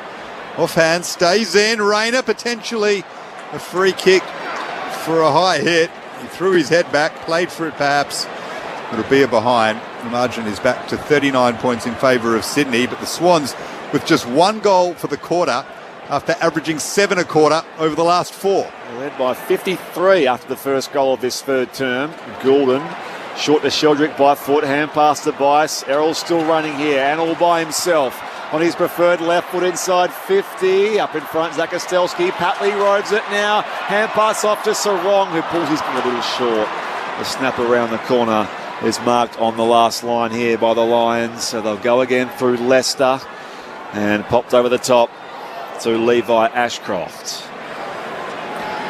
39 points is not an unassailable margin in modern footy terms. The Swans can't yet put the Lions away. Zorko a short kick to Tunstall at left half back. Well, they've slowed down the pace of the game. They've been far more accountable defensively. Brisbane fans will be asking, this was possible, wasn't it? Despite the players missing in the first half. They've let themselves a lot to do, Brisbane. They're going about it nicely at the moment. Swans by 39 as they chip it around. Dunkley to Zorko, and now Coleman at centre half back. So it's clear they've changed up their ball movement, Brisbane. You said it, Joel, earlier. They're happy to be patient with the ball, spread Sydney's defence. Now they've turned it over though. Wilmot went to Zorko. Good pressure on him. Open goal square. Papley from distance. A bouncing ball. He's probably fortunate that it's gone over the boundary line for a throw in next to the behind post rather than the behind, because they can set up inside attacking 50. But that is the danger when you chip it around like that. One little turnover and the Swans can hurt you the other way. But we'll have a throw in next to the behind post. Swans lead by 39 points. Particularly if you chip it around and don't take any real territory off it. You're just going lateral. Ball tossed back in. Randwick in. Fought for the Lions. It's worked toward the boundary line. Sarong taken high by Allen. Umpire says play on. Blakey back to Wicks. Back inside 50 they go. Wicks, in fact, fires on goal, if you like. A Marty's second, third bot in the goal line. Won't reel it in. It's a minor score. Swans by 40 here at the SCG. 22 gone in the third term. Brisbane play on quickly. Zorko to Tunstall. Go short to Annable. It's a clever kick to McCarthy, but he couldn't take the mark cleanly. And so he's juggled it over the boundary line. And we'll have a throw in, right half back for Brisbane. Down to Declan Byrne on the boundary. Brisbane can't take a trick at the moment. Jasper Fletcher getting his ankle checked out. Long chats with the doctors, few run-throughs. He'll also head back out there, but they are just having trouble with fitness early on in the season. What do you think Annabelle's nickname is? Maybe Lecter? Something like that? I don't know. I'm trying to... Maybe I need to give him one. Handy run down from behind by Jared Berry. And the tackler is rewarded. Jared Berry, who missed last year's grand final with a shoulder injury. He was the heartbreak story. Played the year before. Kick skids wide out to the members' side of the SCG. And Wilmot was a little off direction with his kick for Levi Ashcroft. So it's a Sydney ball with Jai Sarong.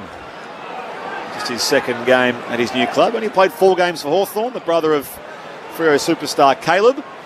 The Swans lead by 40 points here on the members' side of the SCG, 24 gone third term. So Sarong up to half forward. Amadi is the target, brings it down nicely to Sheldrick, who does the roving, tried to take on McCarthy, got the handball free as McCarthy laid the tackle. Papley gathers it, snaps to the top of the square, but Darcy Fort is back there. Takes the mark for Brisbane. It's a dangerous kick though. It was a 3-on-1 in favour of the Swans, but Charlie Cameron got hands to it. Well done, veteran. In the middle of the SCG, he's turned it over now.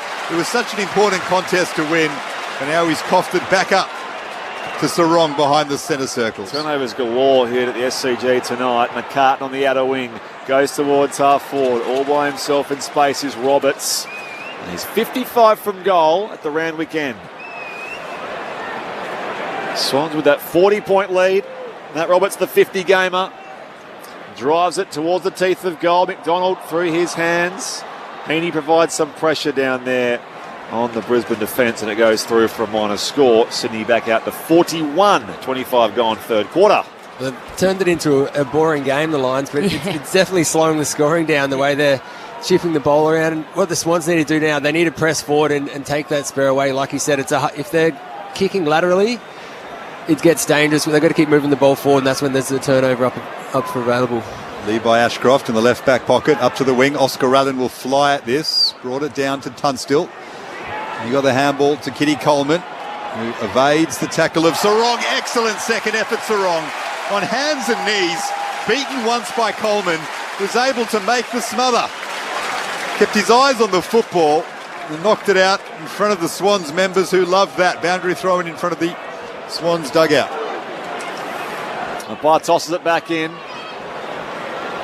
Grundy and Fort doing the right work. Neal through traffic, fires a hand pass. Wilmot run down by Riley Bice. Ball comes loose. Coleman now just chisels a kick towards half forward. Rampy out to meet the ball now. Roberts moves it forward by foot. Fletcher is back out in the action. Goes down the corridor. Mills the ball from behind on Lohman. Gets it back now. Mills from Bice. The rebound off half back with Logan McDonald. A hand pass off to Bice. The mature age of the left footer goes wide to find Patley. He's all by himself. This is coast to coast again here for the Swans. Goulden in space at left half forward. He can close inside 50. Have a bounce. Looks to go check side. He was pushed off. The kick he had, well, not as much time as he thought there. Zorko provides some pressure. Out of bounds on the full Sydney. It'll be a Brisbane ball in the right back pocket. The home side leads here at the SCG by 41 points. 11-9 plays 4-10. Get the Declan Byrne on the boundary very shortly. As we'll see a stoppage inside 50 here for the Swans. No, hang on. Yeah, it's not going to be a Brisbane ball. So it's a throw-in. Was it touched inside 50? Caught in two minds there, Goulden. Whether to have the shot or centre it. Eventually got round down. Grundy down to Rowbottom, who has a snap at goal, and it's hit the behind post. It's out of bounds on the full. Swans lead by 41. Down to Declan Byrne on the boundary. Yeah, I'll come back to me in a second. I'm just having a look. Oscar Allen's come off. There's a couple in discussion with the docs at the moment. Dan Annabelle might be requiring some treatment as well on debut. So keep an eye on that. His shoulder looked a bit sore as he came off with the trainers. Boundary throw in, right forward pocket for Sydney, who lead by 41, 27 gone in the third term. Poor old Lecter. Back in it comes. Zorko can clear the area here for the Brisbane Lions. Ooh. Out towards McCartan and Draper in the contest. They'll take each other's jumpers here. Melican slides in for the Swans. Back to Tom McCartan. He's got some time here on the members' wing. Riley Bice points his kick beautifully to find Rowbottom on the point of the square. McInerney bursts by, goes deep inside 50. McDonald had Coleman in the contest with him, and it's off hands for a boundary throw-in. I lost my train of thought on that random Kitty Coleman stat. His last win was the 2023 prelim. Hasn't played in a win since then, such as his knee and other issues. He only played one game each of his previous two seasons. So there you go. Swans by 41 here. Time ticking down. Chance, though, for another Swans goal. Brisbane clear the area. And here is Tom McCartan. Possession up at 26 for him. Quite incredible. Sydney do kick it long inside 50. Amadi will mark on the siren. He leapt at that from 3 deep. And he'll kick for his fourth. In what has been a dour third term. That gets the SCG up and about. Just able to run and jump at that ball a little bit too easily, but great launch. And you're right, Brisbane, they've made it a dour quarter, but Sydney have finished strong, and this would be a very good way to go into three-quarter time. To make it 47 points. Joel Amartey, 3 last week against Carlton for his 4th. That is a poor kick. In fact, it didn't even go over the boundary line. From 35 out, just try to guide it through and did not get any purchase on it at all. So Sydney, 11-9-75. Their last 4 quarters prior to this one, they provided plenty of goals, but only one in that term. Brisbane 4-10-34. It's the Swans by 41 points. Saturday footy on ABC Sport at the SCG. Small mercies, Brisbane win the quarter. Goal kickers in the game so far. Firstly for the home side, and you mentioned Joel Amartey, of course, looking for his 4th goal then. He has the 3 goals, 2 each for Heaney and McDonald. Singles for Roses, Goulden, McInerney and Blakey, who kicked the first goal of the game. Meanwhile, for the Brisbane Lions, Charlie Cameron has 2 singles to Bruce Reveal and to Oscar Allen, who's seemed to suffer some sort of injury niggle throughout that 3rd term. It's the Swans by 41 points at the final change on ABC Radio, News Radio and ABC Listen. This is Saturday Footy on ABC Sport. Exciting, rule-breaking, shaping who we are. When the song was released, it was banned. Inspiring arts in When the War is Over. Take 5 with Zan Rowe and the new season of The Piano. It's fabulous. Creativity and so much more on ABC iView. This is the 2026 AFL Premiership season with ABC Sport. Blakey, the members side wing of the SCG. That raking left peg. Heaney launches again. Lining up for his 3rd here. He does go wide in the pocket, and on the end of it, Logan McDonald takes the chest mark. Just 2 games in the VFL last year. 24 grand final, which is 2 games to go against this mod. He kicks his 2nd goal tonight, Logan McDonald. 14 and a half gone to the 3rd term, but Brisbane can rebound off half-back. It's better from them. Lachie Neale, Bruce Reveal, over the back to Tyke Gallup. Well done, McCartan. But Gallup kept his feet. Handball back to Oscar Allen. For his first goal of the night, Oscar Allen snaps true. Brisbane can't take a trick at the moment. Jasper Fletcher getting his ankle checked out. Long chats with the doctors, few run-throughs. He'll also head back out there, but they are just having trouble with fitness early on in the season. The AFL on ABC Sport. On radio. ABC Sport Digital Radio. And ABC Listen.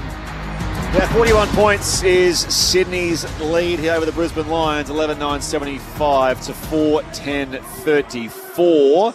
The margin was as big as 53 points at the start of this 3rd term, and Brisbane did stem the bleeding there in this 3rd quarter. Meanwhile, at the MCG, they're back underway after half-time. Adelaide's kicked away on Collingwood, 8-7-55 to 4-8-32 in that game.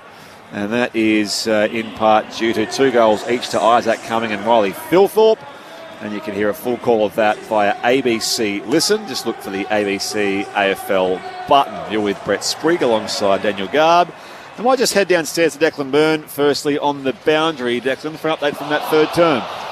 Yeah, so Annabelle had that right shoulder issue. He had the shoulder strapped already, but he came off. He did all sorts of tests, strength tests. He was raising the right shoulder up and down and kept saying no trouble, no pain, no nothing. So he's back out there in the huddle, looks fine to go. Okay, thank you, Declan. Let's get to our experts here on ABC Sport, Joel Patfull and Alicia Eber. Well, yeah, sorry. So the Lions, they turned it into an ugly game of footy there, didn't they? They slowed it down. They started winning more of the contest. Their midfielders got on top a little bit. Lachie Neale got involved. Ashcroft got involved. Got the ball moving forward, and they stopped that run off half-back. So probably what we were talking about throughout the game, how they're going to slow it down. And they've probably conceded that, they're not going to beat them on the outside, so they're going to have to try and beat them on the inside. And the Swans now reassess with what that looks like. They obviously want to finish this game off well. They've only kicked 4 goals since quarter time, so they have the Lions have been able to stop their offensive ball movement pretty well and limit that scoring. So that'll be a big focus for them going into the last quarter. And obviously moving forward, it's probably a dead game at this point, but you're still looking to improve on those things. And when challenged in certain areas, you want to work through that if you're going to be a successful team. So both teams got a bit to work on, but particularly the Swans. I mean, Curnow up forward hasn't been sighted. You'd think this would be a game where they'd really want to get him involved and get him into that ball movement, because he doesn't look like he's getting on the end of it. Even when the ball's moving freely through the midfield, he doesn't look like he's that one that they're looking for inside 50. So they'll be looking for him to kick a few goals in this quarter and at least get involved offensively and be a part of that chain. Yeah, it's interesting. I mean, the Swans have moved the ball with such pace that there's been options open up everywhere inside their forward 50, particularly earlier in the game. With Leicester running around on Curnow, he's probably had the tougher job, but certainly would be looking to get a little bit more involved in this last quarter. From a Brisbane perspective, so just for that third quarter, they won stoppages 15-2. So that's an absolute domination of stoppages, but they've only kicked, I think, 4 goals from 36 entries. So they're not getting anything from their entries. Is it the delivery going inside 50? Is it we've already spoken about the Brisbane forwards need to offer more of a contest, and if they're not marking it, they've got to bring the ball to ground. But Sydney are just mopping up all over the ground. McCartan has had 26 disposals. Riley Bice 25, Blakey 21. Just the backs are just getting way too much of the footy because Brisbane's forwards aren't doing the work at ground level. Into the fourth quarter we go. Clearance goes the way of the Lions, and Bruce Reveal sends it inside forward 50. Loman gets some separation, straightens up on goal and bangs it through inside the opening 12 seconds. Hot start for the Lions in the final term. They cut the margin back to 35 points. It's Sydney 11-9-75. Brisbane 5-10-40. Kai Loman on the board very quickly inside that first 30 seconds. Well, there it is. It's exactly what we talked about. So the mids obviously getting on top of clearance, got it forward, and Oscar Allen provided the contest. He was out of the play here, but at least got it to ground, giving Loman the opportunity to kick a goal. So sounds simple, sounds like it's not that hard to execute, but sometimes all you need to do as a key forward is get the ball to ground. So they bring the margin back within 6 goals. I recall a famous Brisbane win in Sydney from a similar margin in a final a couple of years ago. Last year, was it? No, 2 years ago. Against GWS, of course, and they were long gone. So they can... Sorry to bring that up, Alicia Eva. Thank you, Garby. Thank you.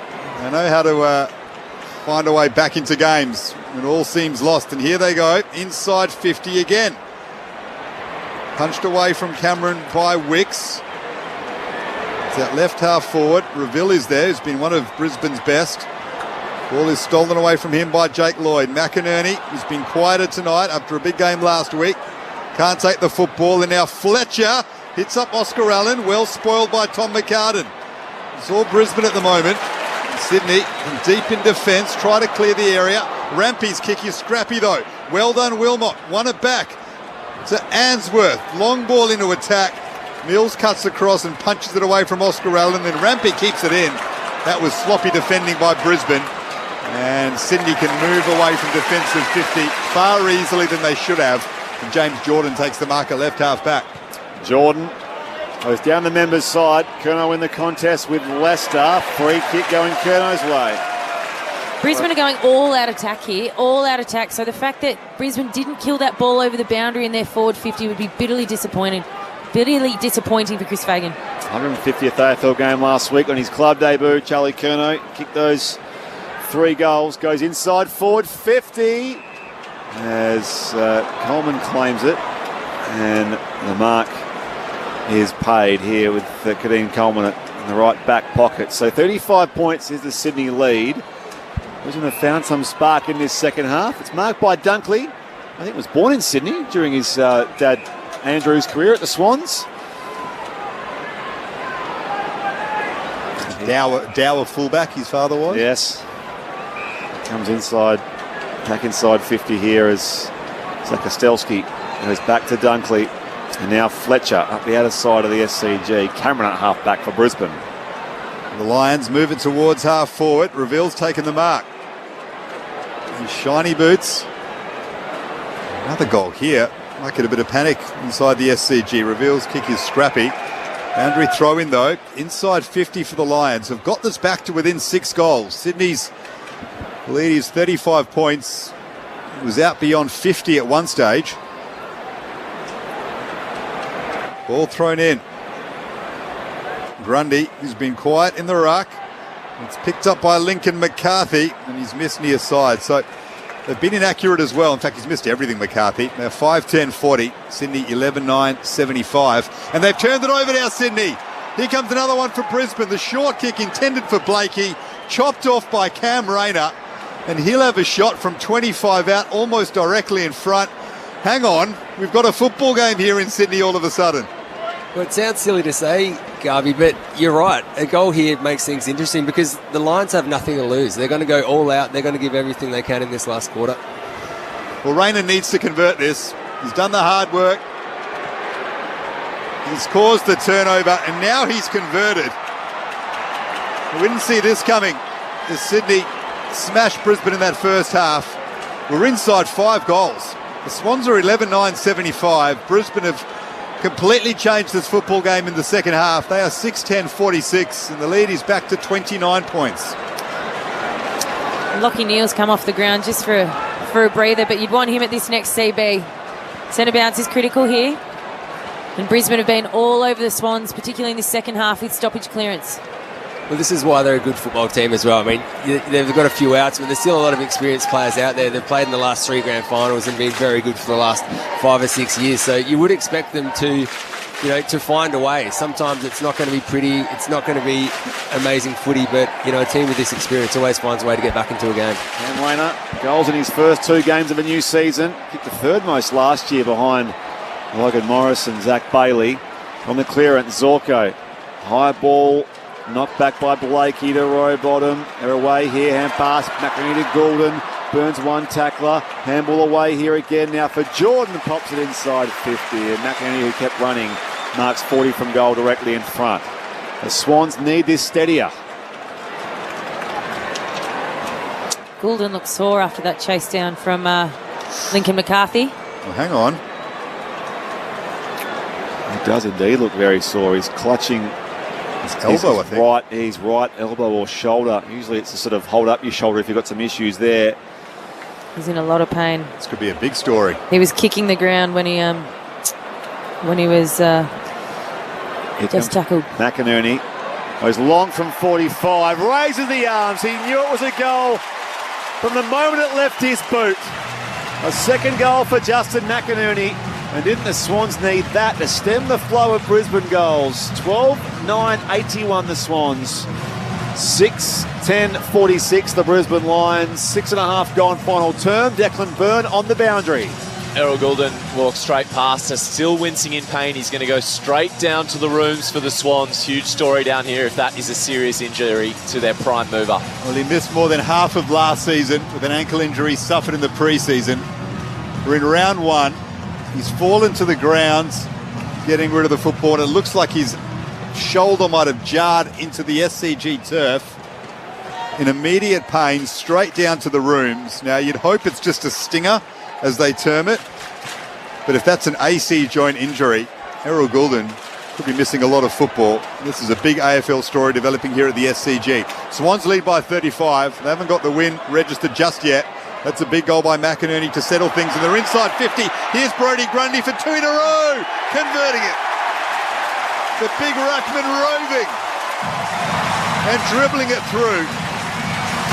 As everyone here worries about the injury to Errol. Back-to-back goals for the Swans brings it back out to a 41-point margin, and they feel a whole lot better about getting the win. What a bit of play. Brodie Grundy followed up his work at the centre bounce, got inside 50 and just picked it up off the shoelaces and dribbled it through on the outside of the foot. It looks easy, doesn't it, for a 6'6"? Did that quite nicely. Nice little check side off the outside of the boot, bounce it through. And from centre bounce as well. So Sydney, 2 goals in 30 seconds, Garby? Fantastic piece of play. Swans by 41 here at the SCG. At the MCG, Adelaide 10-8-68 leads Collingwood 5-8-38. So impressive for the Crows, leading by 5 goals there. Restart back in the middle here at the SCG. Draper rises high, but the Swans win the clearance. Blakey bursting by off half back and goes inside 50. Amati in the hole. Make it 3 goals in 40 seconds, Alicia Eva. And that's just that kick with a bit of height going inside 50. We know with the height they're lacking down there tonight, Brisbane, it's always going to be hard to defend. So, for 3 in a hurry, let's start this final term. Midway through the final term, Joel Amati lines up his set shot. He pushed it left, but does enough. Sneaks it through for his 4th.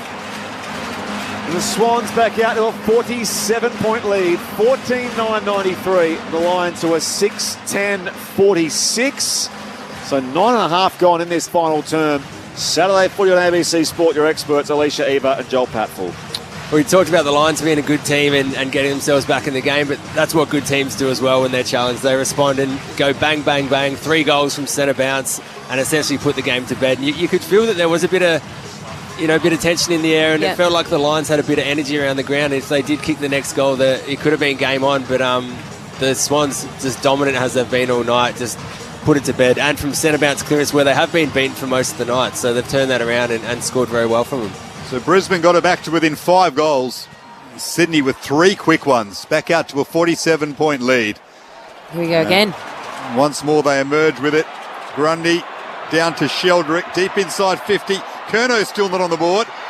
Got one hand on the ball. Couldn't break free of the Leicester tackle. Here's Amadi though for his 5th. Couldn't quite find enough space and then throws his opponent to the ground, but locks it up inside 50. So Leicester's done a great job on Curnow. But that means Amadi's been able to get free and kick 4. Logan McDonald 2. The ball's thrown up quickly. Grundy straight down to Reveal and clears the danger area for Brisbane. Mills camped underneath it. Good contest though by Dunkley. He was catched in the air. He thought he'd taken the mark. Umpire says, I'll ball it up. The big news here, Errol Goulden straight down to the rooms with a shoulder injury. Not sure how serious it is just yet. We'll bring you the news as soon as we get it. But that is potentially a very big story. It's one of the biggest names in the game. The Swans have kicked 3 straight goals in the meantime, though. So Fletcher, another son of a gun there with Levi Ashcroft. And they share it across the outer side. There's someone who has done shoulder injuries. The way he went down, he kind of fell on an outstretched arm, and it looked like, hopefully it's not a serious injury, but it looked like more of that rotator cuff kind of incident as opposed to an AC, but let's hope it's not that. We did highlight how important he was last week in the opening game. Certainly a key part of this Swans machine. Coleman to Reveal, goes inside 50. There's a free kick here downfield. I fancy we're coming back for 50, I think. I didn't see it. Yeah, okay. 50 from Charlie Curnow. So this will be a set shot inside 50 now with Bruce Reveal. And he'll have it on no real angle, only slightly right-hand side of the corridor. Port Moresby via Cairns, via Borum Heads in Queensland. He's been very good for them tonight. Debuted in the Q Clash 2 years ago. Won a flag last year. Bruce Reveal lines this up and kicks it straight over the goal umpire's hat for his 2nd goal tonight. So it's back to Sydney by 41. The Swans 14-9-93. Brisbane 7-10-52. 12.5 played here in the final term, or 4th, either one. Declan Byrne on the boundary. Couple of updates for you. So, explaining to the listeners, as Errol ran off, he was holding that right elbow. Typically, you're taking pressure off your right shoulder, but as he walked past, he took that pressure off and he was trying to stretch it out. The doctor who went down to the rooms with Errol has returned. I haven't got word yet on Errol, but we haven't seen him yet. Isaac Heaney as well, getting some attention from the doctors. They've been stretching out his right knee and right hamstring. Both their A-graders just in a bit of concern down here. Swans by 41 points. You say a rotator cuff might be the scare, Alicia. That's the injury that Callum Mills missed almost an entire season with. They are really bad ones. Hopefully that's not the case for Errol Goulden. We await further news. We'll bring it to you. As McInerney's kick moves out to the wing. Here's Roberts. Just throws it on the boot. Inside 50. Curnow the target. Leicester's having an excellent game on Charlie Curnow with front position. He just knocks it out for a boundary throw in. Left half forward for the Swans. Yeah, I'm no physio or doctor, but just from that mechanism, I know, speaking from my own experience, that's how I have injured mine. So let's hope it's not that. Let's hope I'm very wrong if you're a Swan supporter. Good to have that insight, because it is a massive watch as Grundy wins the ruck situation cleanly, gets it down to row bottom. He snaps, though, through for a behind. Sydney out to a 42-point lead. Declan Byrne might have some more news. Yeah, Errol's just come out, jacket on, and his arm looks like it's in a sling. Very, very forlorn figure at the moment. So jacket over the arm. You can't see it, but it looks like it is in a sling. Massive news. He looks a dejected figure. Swans by 42 here at the SCG, but without Errol Goulden, And we wait for more news on that in the next couple of days. Free kick for a hold here going Sam Draper's way. Mills the player penalised. Draper lays off the hand pass to Jasper Fletcher. Bombs it inside 50, reaching from the back McCarthy. Numbers there, McCartan for the Sydney Swans. And now Warner has been quiet on that member's wing. Handball off here towards Riley Bice. Bursting by McInerney. Sends it wide, but it's still towards Roses. Pops it inside 50. This time, Charlie Curnow marks on his chest. And he'll take a set shot from 35 out, slightly right of centre. Here he is. We've been waiting all night for it. He's finally got on the end of one. But as we talked about, Lester's done a great job. But once again, that ball movement through the middle, just there's not much you can do there when it's whisked through there so quickly. Chad Warner running through the middle, getting on the end of it. Curnow, too much space inside 50. The look on Errol Goulden's face on the big screen suggests he's missing a fair bit of footy. Charlie Curnow on what would be his first goal of the night. And again, it's pushed wide. So Curnow tonight with just those two behinds. 14-11-95 the Swans, 7-10-52. I mean, that's the scoreline, 43 points. Oh, a kick out picked up by Roberts. There's Daniel Garb, Declan Byrne, Alicia Eva, Joel Patfull have all mentioned. That is a big story, Errol Goulden, with what looks like a very concerning shoulder injury. So here's Matt Roberts, the 50th gamer. I mean, it's an interesting one, depending on, I'm sure he goes off for scans. Depending on what it is, there are a lot of guys running out there with taped up shoulders. I'll let you call this. Roberts comes in, left foot set shot. He misses the left-hand side. I think if you're Dean Cox and a lot of these Swans fans think, just get this game done. They can't lose from here. Errol Goulden's got the arm in a sling. That's the bad news. A long kick out down the line here for the Brisbane Lions. McCarthy picks it off. The Swans win it back though through Roses. Gets it to Sarong. The two recruits combining. Might be three. But Curnow couldn't take the mark. Now he gathers it. And he's wrapped up. The ball spills free though. And the umpire says he's been caught holding the ball. Brisbane play on off half back. Neal. Wide to Levi Ashcroft. Back to Lockie Neal. And he goes short to Dane Zorko. Possession number 28 for Zorko coming up. The switch is dangerous though. Roberts might pick this off again. He does. Kept his feet in the contest. Got it to Amadi. His handball forward. He's cut off by Zakostelski. And then the youngster is caught holding the ball. Sydney take the advantage, but it's a calamity, a litany of errors because Jordan slipped over at centre half forward, eventually picked up by Warner. He has a bounce, darts around another and chips it over the top for Amadi. Well, that was chaotic football, but it's ended up in the arms of Joel Amadi, who can kick for his 5th goal of the night. 20 out, slight angle to the left. It's actually the first time tonight where the Swans look tired. We can see a few of them bending over on their haunches. They've worked hard all night. Oh, Joel Amadi's got a 50-metre penalty here. Oh, well, his 5th is a guarantee then, Joel Amadi. And he has been the star up forward for the Swans. And what a start to his season. 3 last week. He'll register his 5th in a moment. March down to the goal square. Slams it through. The Swans lead back out to 50 points. Joel Amadi is 5 for the night. Well, he's kept presenting Amadi, hasn't he? He's looked dangerous down there, and he's once again had the mismatch and through a turnover. He's just moved smart inside 50 when he's recognised the turnover. He's the first one to move and finds himself in space, which is probably the one thing that Curnow hasn't done as well as Amadi. He's obviously getting closely tagged, a little bit closer attention than what he is, but he's a smart player, Amadi, especially when things aren't turning over at half back. He's always quick to move and finds himself in the right position. Meanwhile, we keep seeing replays of the Errol Goulden incident, which injured his shoulder. So that's the story of the night in some ways. The Swans will have 2 very impressive wins.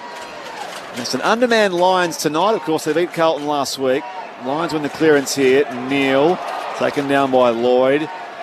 Bouncing ball picked off by Kadeen Coleman. Fires it back to Berry. He can close to 52 on the run. Jared Berry misses to the left-hand side. And it's the Swans who lead here by 49 points. 15-12, plays 7-11, 19 gone, final term. Saturday footy here across the ABC platforms. And I could be wrong here, but I don't think Heaney has gone back out on the ground since Declan mentioned it earlier, and I think that's probably more just look after him. This game is done and dusted. There's no point. Brilliant kick by Blakey. His 24th touch to find Sheldrick at half-back. His kick is dangerous, though. This is the target of Rampy. He just switched it across the half-back line, and well done by Ty Gallop. He was able to intervene and knock it over the boundary line. Down to Declan Byrne. Yeah, spot on, Alicia. He's been off the ground now for 10 minutes, Isaac Heaney, so probably on ice given this 49-point lead for the Swans. Awaiting more news from the Swans on Errol's shoulder, but it does not look good. Say with near certainty he won't play against Hawthorn next week, but the Swans should be 2-0. Here's Zorko chipping it inside 50, and the mark is taken in attack by James Tunstall. So he will have a shot for just the second goal of his career to bring it back to within 43 points. This game is beyond Brisbane now, barring a miracle, but they have been able to ensure that the margin didn't get out of hand in the second half.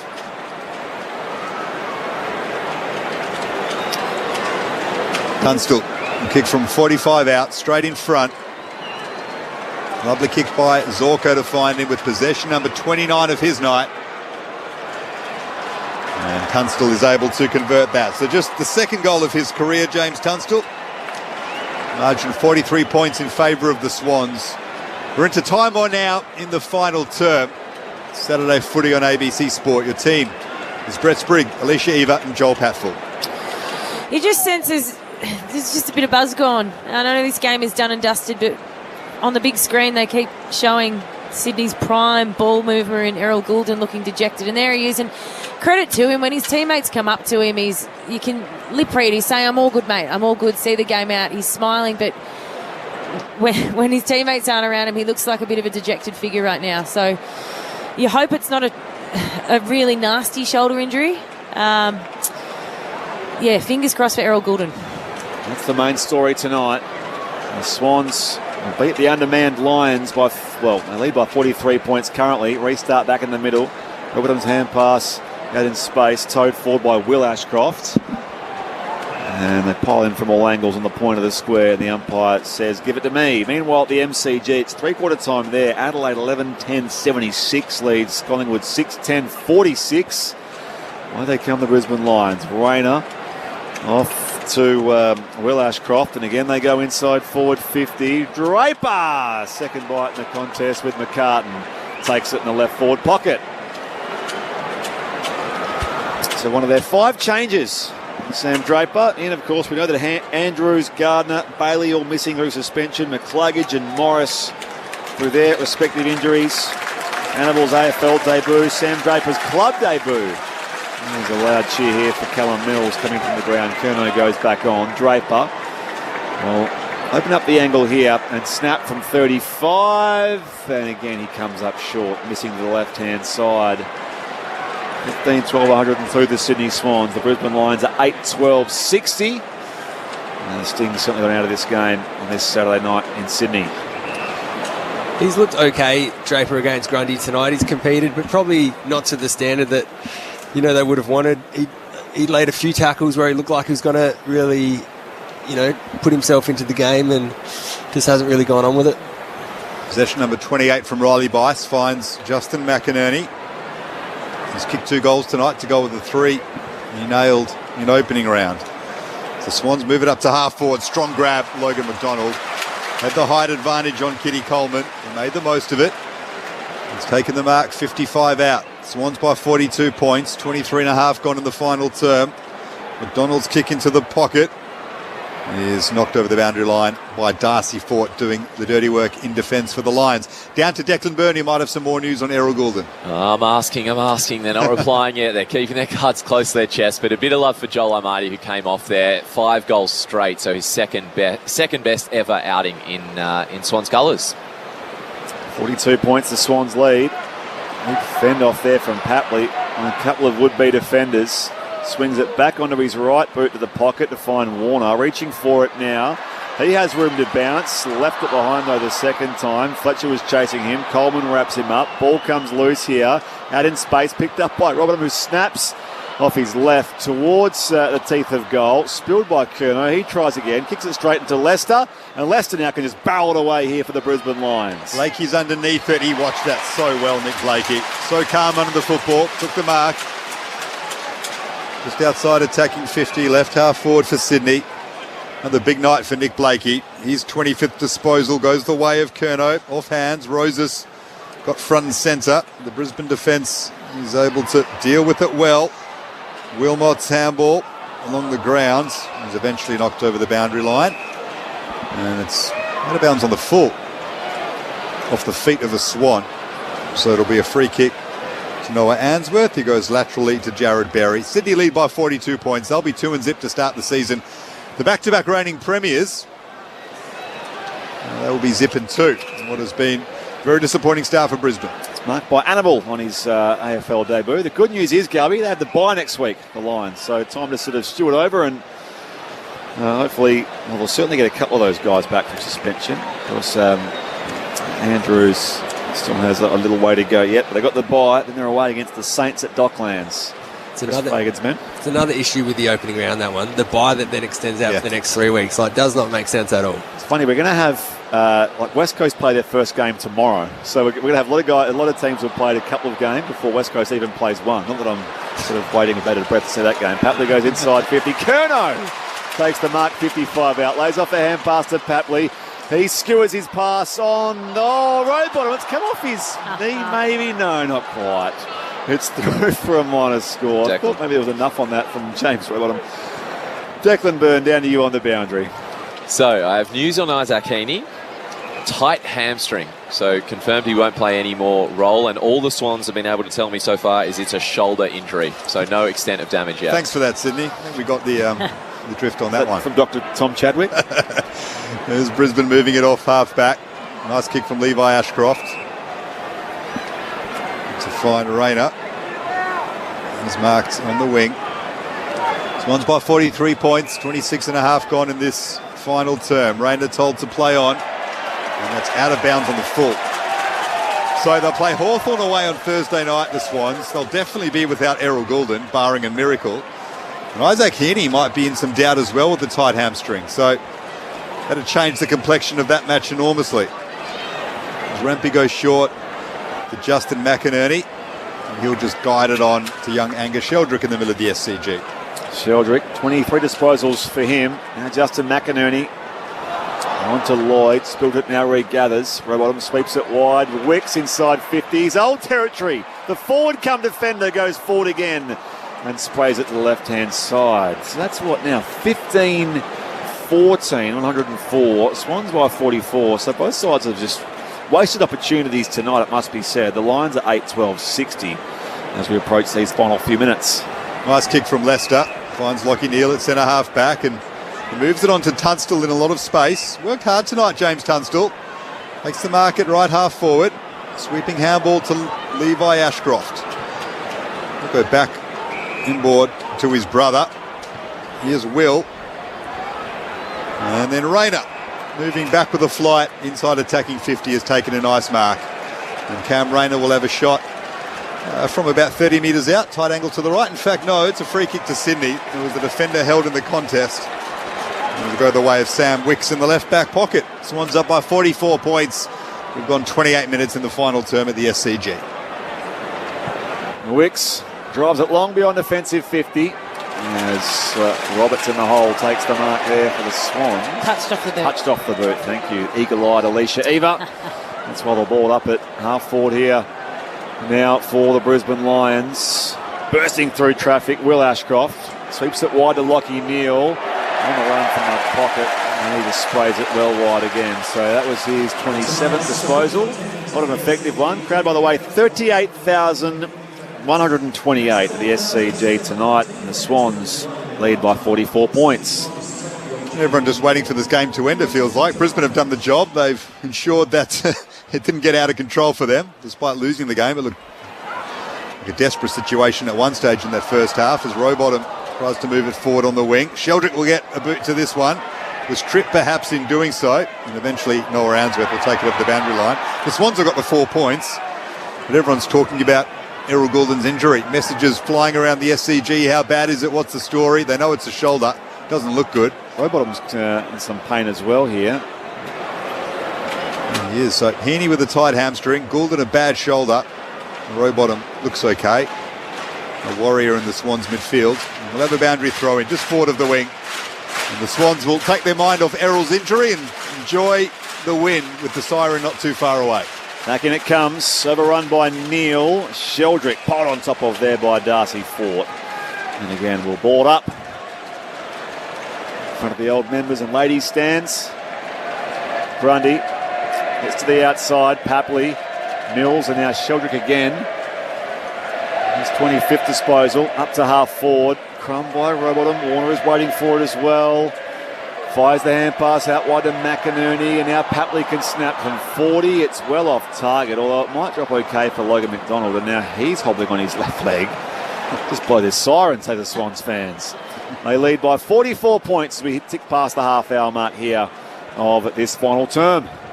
Probably had a little bit more time than what he thought then, Tom Papley, to snap that, but Logan McDonald's still limping. To be okay though, after he missed all of last season with an injury. Grundy slaps it forward, and then Tunstall throws it on the boot and clears the area. Here's Lohman on the wing, does well to tap it to himself and now take a bounce. He's run down though. Excellent work by Sam Wicks, fighting right until the end. Kept chasing Lohman, who looked like he was ready to bounce away.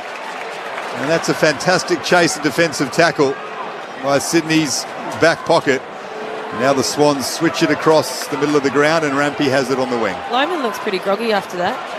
Veteran Rampy goes inside 50. Curnow in the contest with Leicester, bursting through Papley, brought to ground by Answorth. Gets it back here for McInerney. Off the ground gathered by Levi Ashcroft. Brisbane can get away here down the corridor. Lockie Neal marks at half back. And Lockie Neal will turn it over. Well, that sums up where this game is at. The two-time Brownlow medalist missing a target.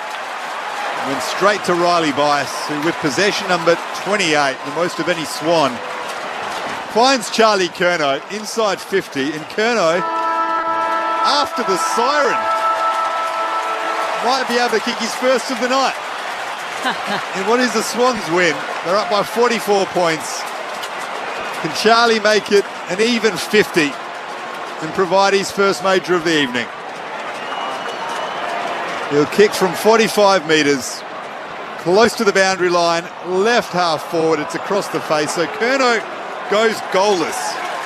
But the Swans win by 44 points. Sydney, 2-0 to start the season. The reigning premiers back-to-back a zip and 2. Lift that noble banner high, shake down the thunder from the sky. Whether the odds be great or small, Swans will go in and win overall. While our loyal Swans are marching onwards to victory. They set things up with a 7-1 first term. The Sydney Swans. Joel Marty kicked 5 for the game, 2 each for Heaney, McDonald and McInerney. Singles for Rosas, Grundy, Goulden and Blakey. Meanwhile, for the Brisbane Lions, just the 8 goals for the game all up, 2 of which for Charlie Cameron, 2 for Bruce Reveal, singles for Rayner, Tunstall, Lohman and Oscar Allen. The Swans will count the cost of this 44-point win. Injury concerns for Errol Goulden and Isaac Heaney. Cheer, cheer the red and the white, honour the name by day and by night. Lift that noble banner high, shake down the thunder from the sky. Whether the odds be great or small, Swans will go in and win overall. While our loyal Swans are marching onwards to victory. I mentioned that 7-goal first term in the end. They win it by 44 points, 15-14, 104 to 8-12, 60 in front of 38,128. The crowd here at the Sydney Cricket Ground. They led by 34 points at quarter time, 48 points at the half. It was a game-high 53 with the first major of the third term. The Lions did pull things back, with, at that stage, 3 straight goals. In fact, 4 straight goals the Brisbane Lions did kick for it to come back to 29 points. And the Brisbane Lions, the Sydney Swans do see it through to win by 44 points here at the SCG.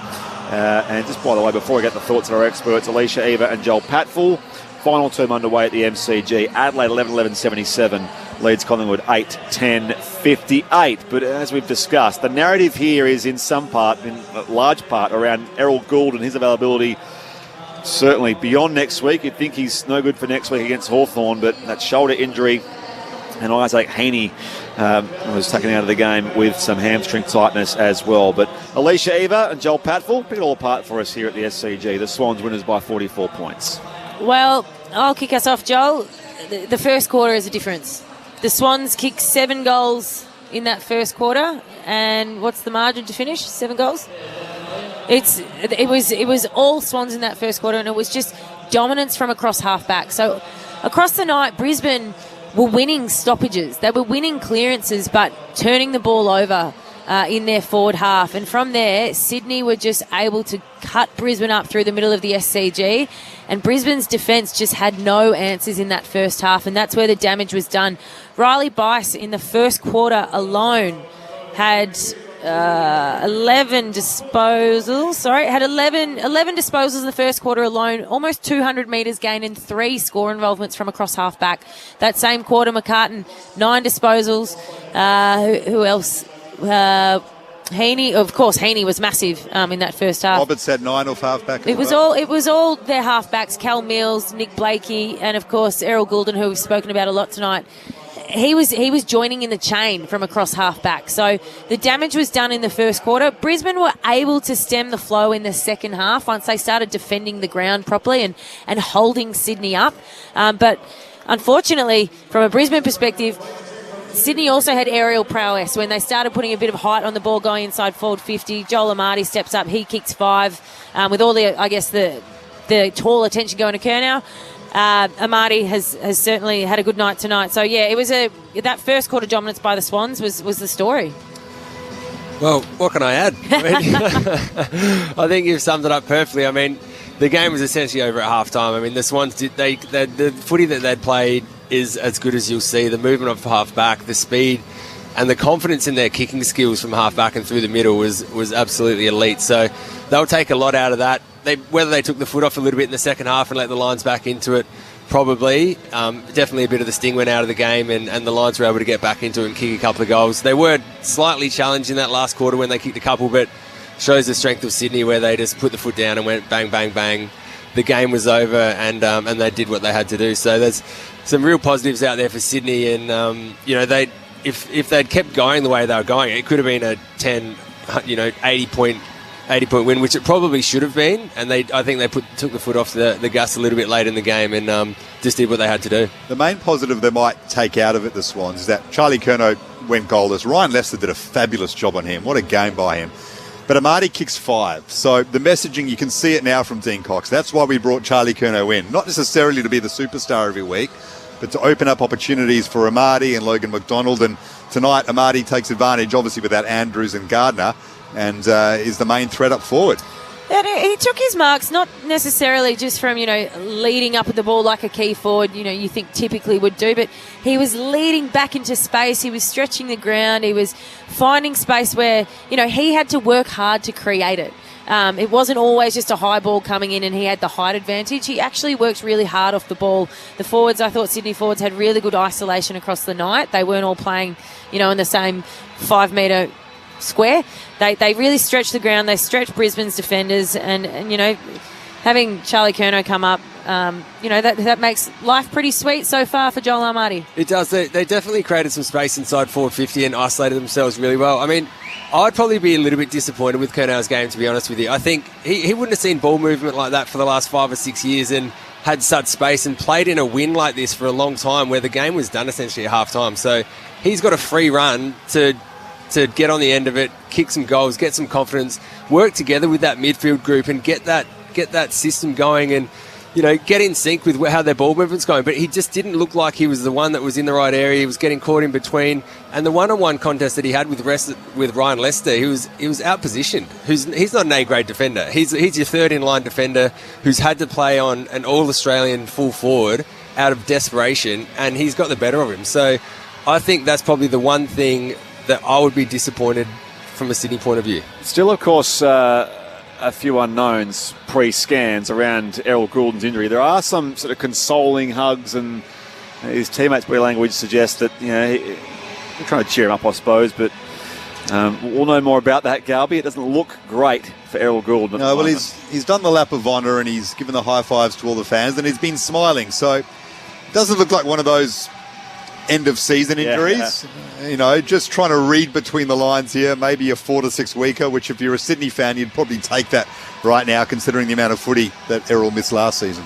So, by the way, I mentioned the Lions have the bye next week. Then they're away against St Kilda at Docklands. The Swans away to Hawthorn at the MCG. That's on Thursday night. So that's a 5-day break into round 2 for the Sydney Swans, their next assignment. So that is what's next to come for them. Winners by 44 points here at the SCG. Yes, indeed, a 5-day break into the next game. So that certainly won't help things as far as the timeline for players if they are battling even minor injury niggles. At the MCG, speaking of that place, Adelaide 11-12-78 leads Collingwood 9-12-66. So margin just 2 goals there midway through the final term. A reminder, you can hear a full call of that available via ABC Listen. As you can tomorrow, here AFL Sunday with Matt Clinch and Cameron Ling. That is from midday. And then the full complement of games. North Melbourne v Port Adelaide at Docklands, followed by Melbourne v St Kilda at the MCG. And I'll be on the Gold Coast, lucky me, for the Suns and the West Coast Eagles, which, let's be honest, could be very, very interesting. No Bailey Humphrey, though, for the Suns. But that evens it up. And the West Coast have, 4 new faces? Their top 3 picks from last year's draft, and Milan Murdoch, their SPP pick. Let's get down to the Victoria Swans rooms here at the SCG. Declan Byrne. Yeah, the players are all filtering in. Logan McDonald was actually first in, looked dejected as well. So that's another potential out. And Dean Cox, who usually goes to maybe a player first or a congratulations to Pav, was straight to the team doctor. They had a long chat about those 3 concerns. So Errol Goulden, we know last year, without him, the Swans were 5-8 before he returned in round 15. They then went on to a 7-3 record with Goulden in the team. So a massive, massive story. And chat down here in the rooms is that maybe it was the shoulder out, then straight back in. No definite confirmation, but that was the out. So we're going into the circle now. Goulden's going to get one shoulder around Brodie Grundy. Here they are.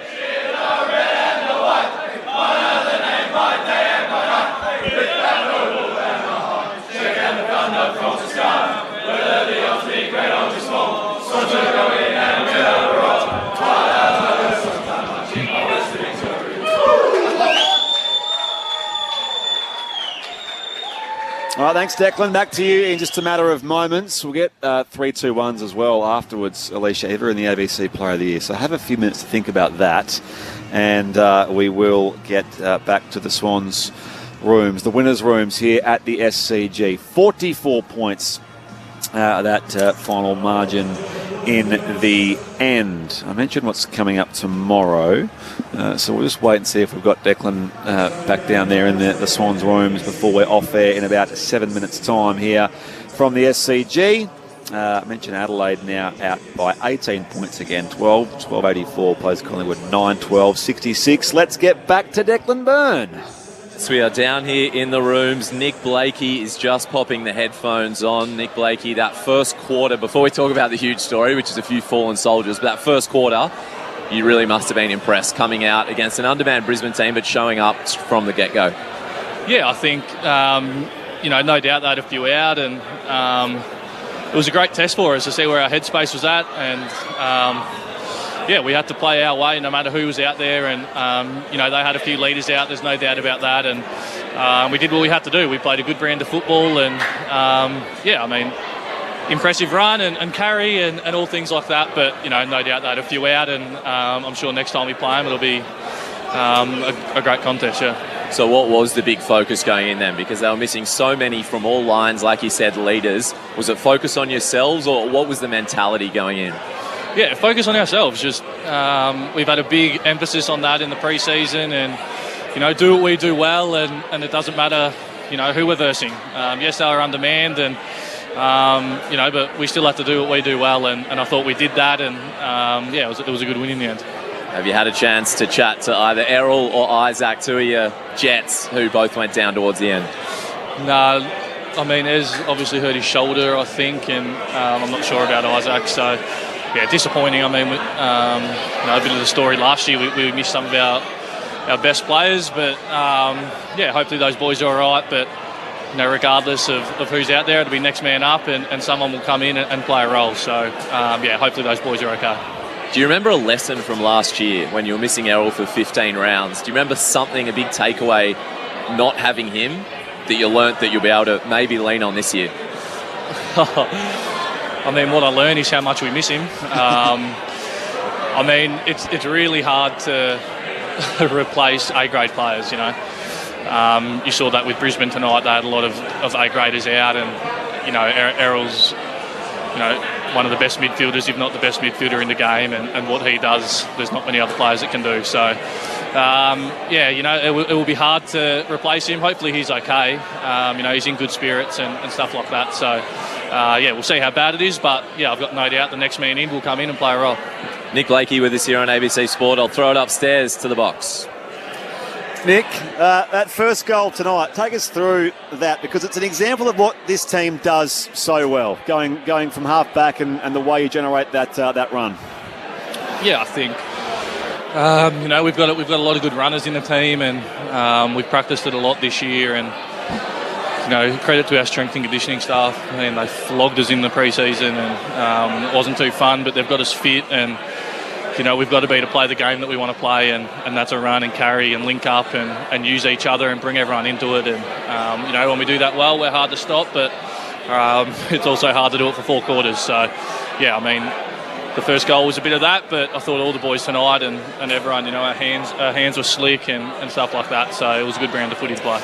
Nick, Charlie Curnow goes goalless tonight. Ryan Lester did a great job on him, but Joel Amati kicks 5. Is that one of the benefits of bringing in someone like a Charlie Curnow, that others get a bit more space and can be the big threat? 100%. I mean, Kearns is a crazy good player, and I look up at some stages, like I marked it in the last quarter there, and I looked up looking for him, and he had about 4 players on him, and he just attracts such a big crowd, and he gets our forwards good looks, and we don't rely on him to kick 5 every week. Joel kicked a few last week, Kearns kicked a few last week. Jolie steps up this week and plays a great role, and I'm sure the other forwards will do that in weeks to come, and Charlie's been amazing for our forward line, and no doubt makes it easier for the rest of the boys. And different prep from, I guess, last week into next week. You had the 9-day break after the win against Carlton. Now it's just a 5-day break and a trip to the MCG to face Hawthorn next up.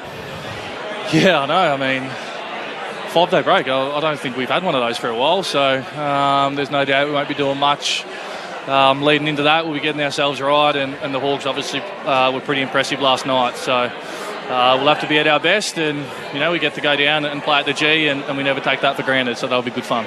Nick, appreciate your time. Well played tonight. Thanks a lot, guys. Cheers. Nick Blakey in the winning Swans rooms, winners by 44 points over the Brisbane Lions. By the way, the premiership defence has been ordinary across the codes for both Brisbane teams. The Broncos are 0-2 as well. The Lions are 0-2. This has sort of transcended the football codes. By the way, that game in Bathurst finished up Penrith 26, Cronulla 6. Wrapping things up here at the SCG, Alicia, Eva, who gets your 3 best in the ABC Player of the Year? Well, Joel and I have had a little bit of a conference. I think my order's a little bit different to yours, Joel, but I'm going the 1 vote to McCartan to begin with. I thought, look, has he ever had 27 disposals? No. I'm not sure. It's 4 best. 4 better than his PB. Yeah, right. And 533 metres gained. I mean, his contested possessions, 8 contested possessions. I just thought he was just the brick wall that was just rebounding everything. And he wasn't getting it and just kind of bombing it back in. He was using his hands. He was bringing other players into the game, and it was a big reason why Sydney were able to hit the scoreboard. 2, Joel Amati, I thought he was fantastic. He kicked 2 goals in the first quarter and really got the Swans going. He missed a couple. And then the 3 votes to Riley Bice. I thought he was outstanding in the first quarter in particular. He set the game up for the Swans, 7 score involvements, and a lot of them coming in the first quarter. So that was a difference, first quarter. Thanks, Alicia. Great to have you back in 2026. Thank you to Joel Patfull as well. Thanks, guys. See you around, Joel. Thank you, Daniel Garb. Thanks all. To Declan Byrne, to Dennis Carnahan, our man of sound in AFL mode here at the SCG, and to Jace back in the studio. The Swans winners by 44 points here over the Brisbane Lions. And a big day of footy still to come tomorrow. 3 games. It all starts from midday Eastern Daylight Time with AFL Sunday. Matt Clinch and Cameron Ling. You can hear that, of course, as ever, via ABC Listen. Just look for the AFL button. Farewell from the SCG.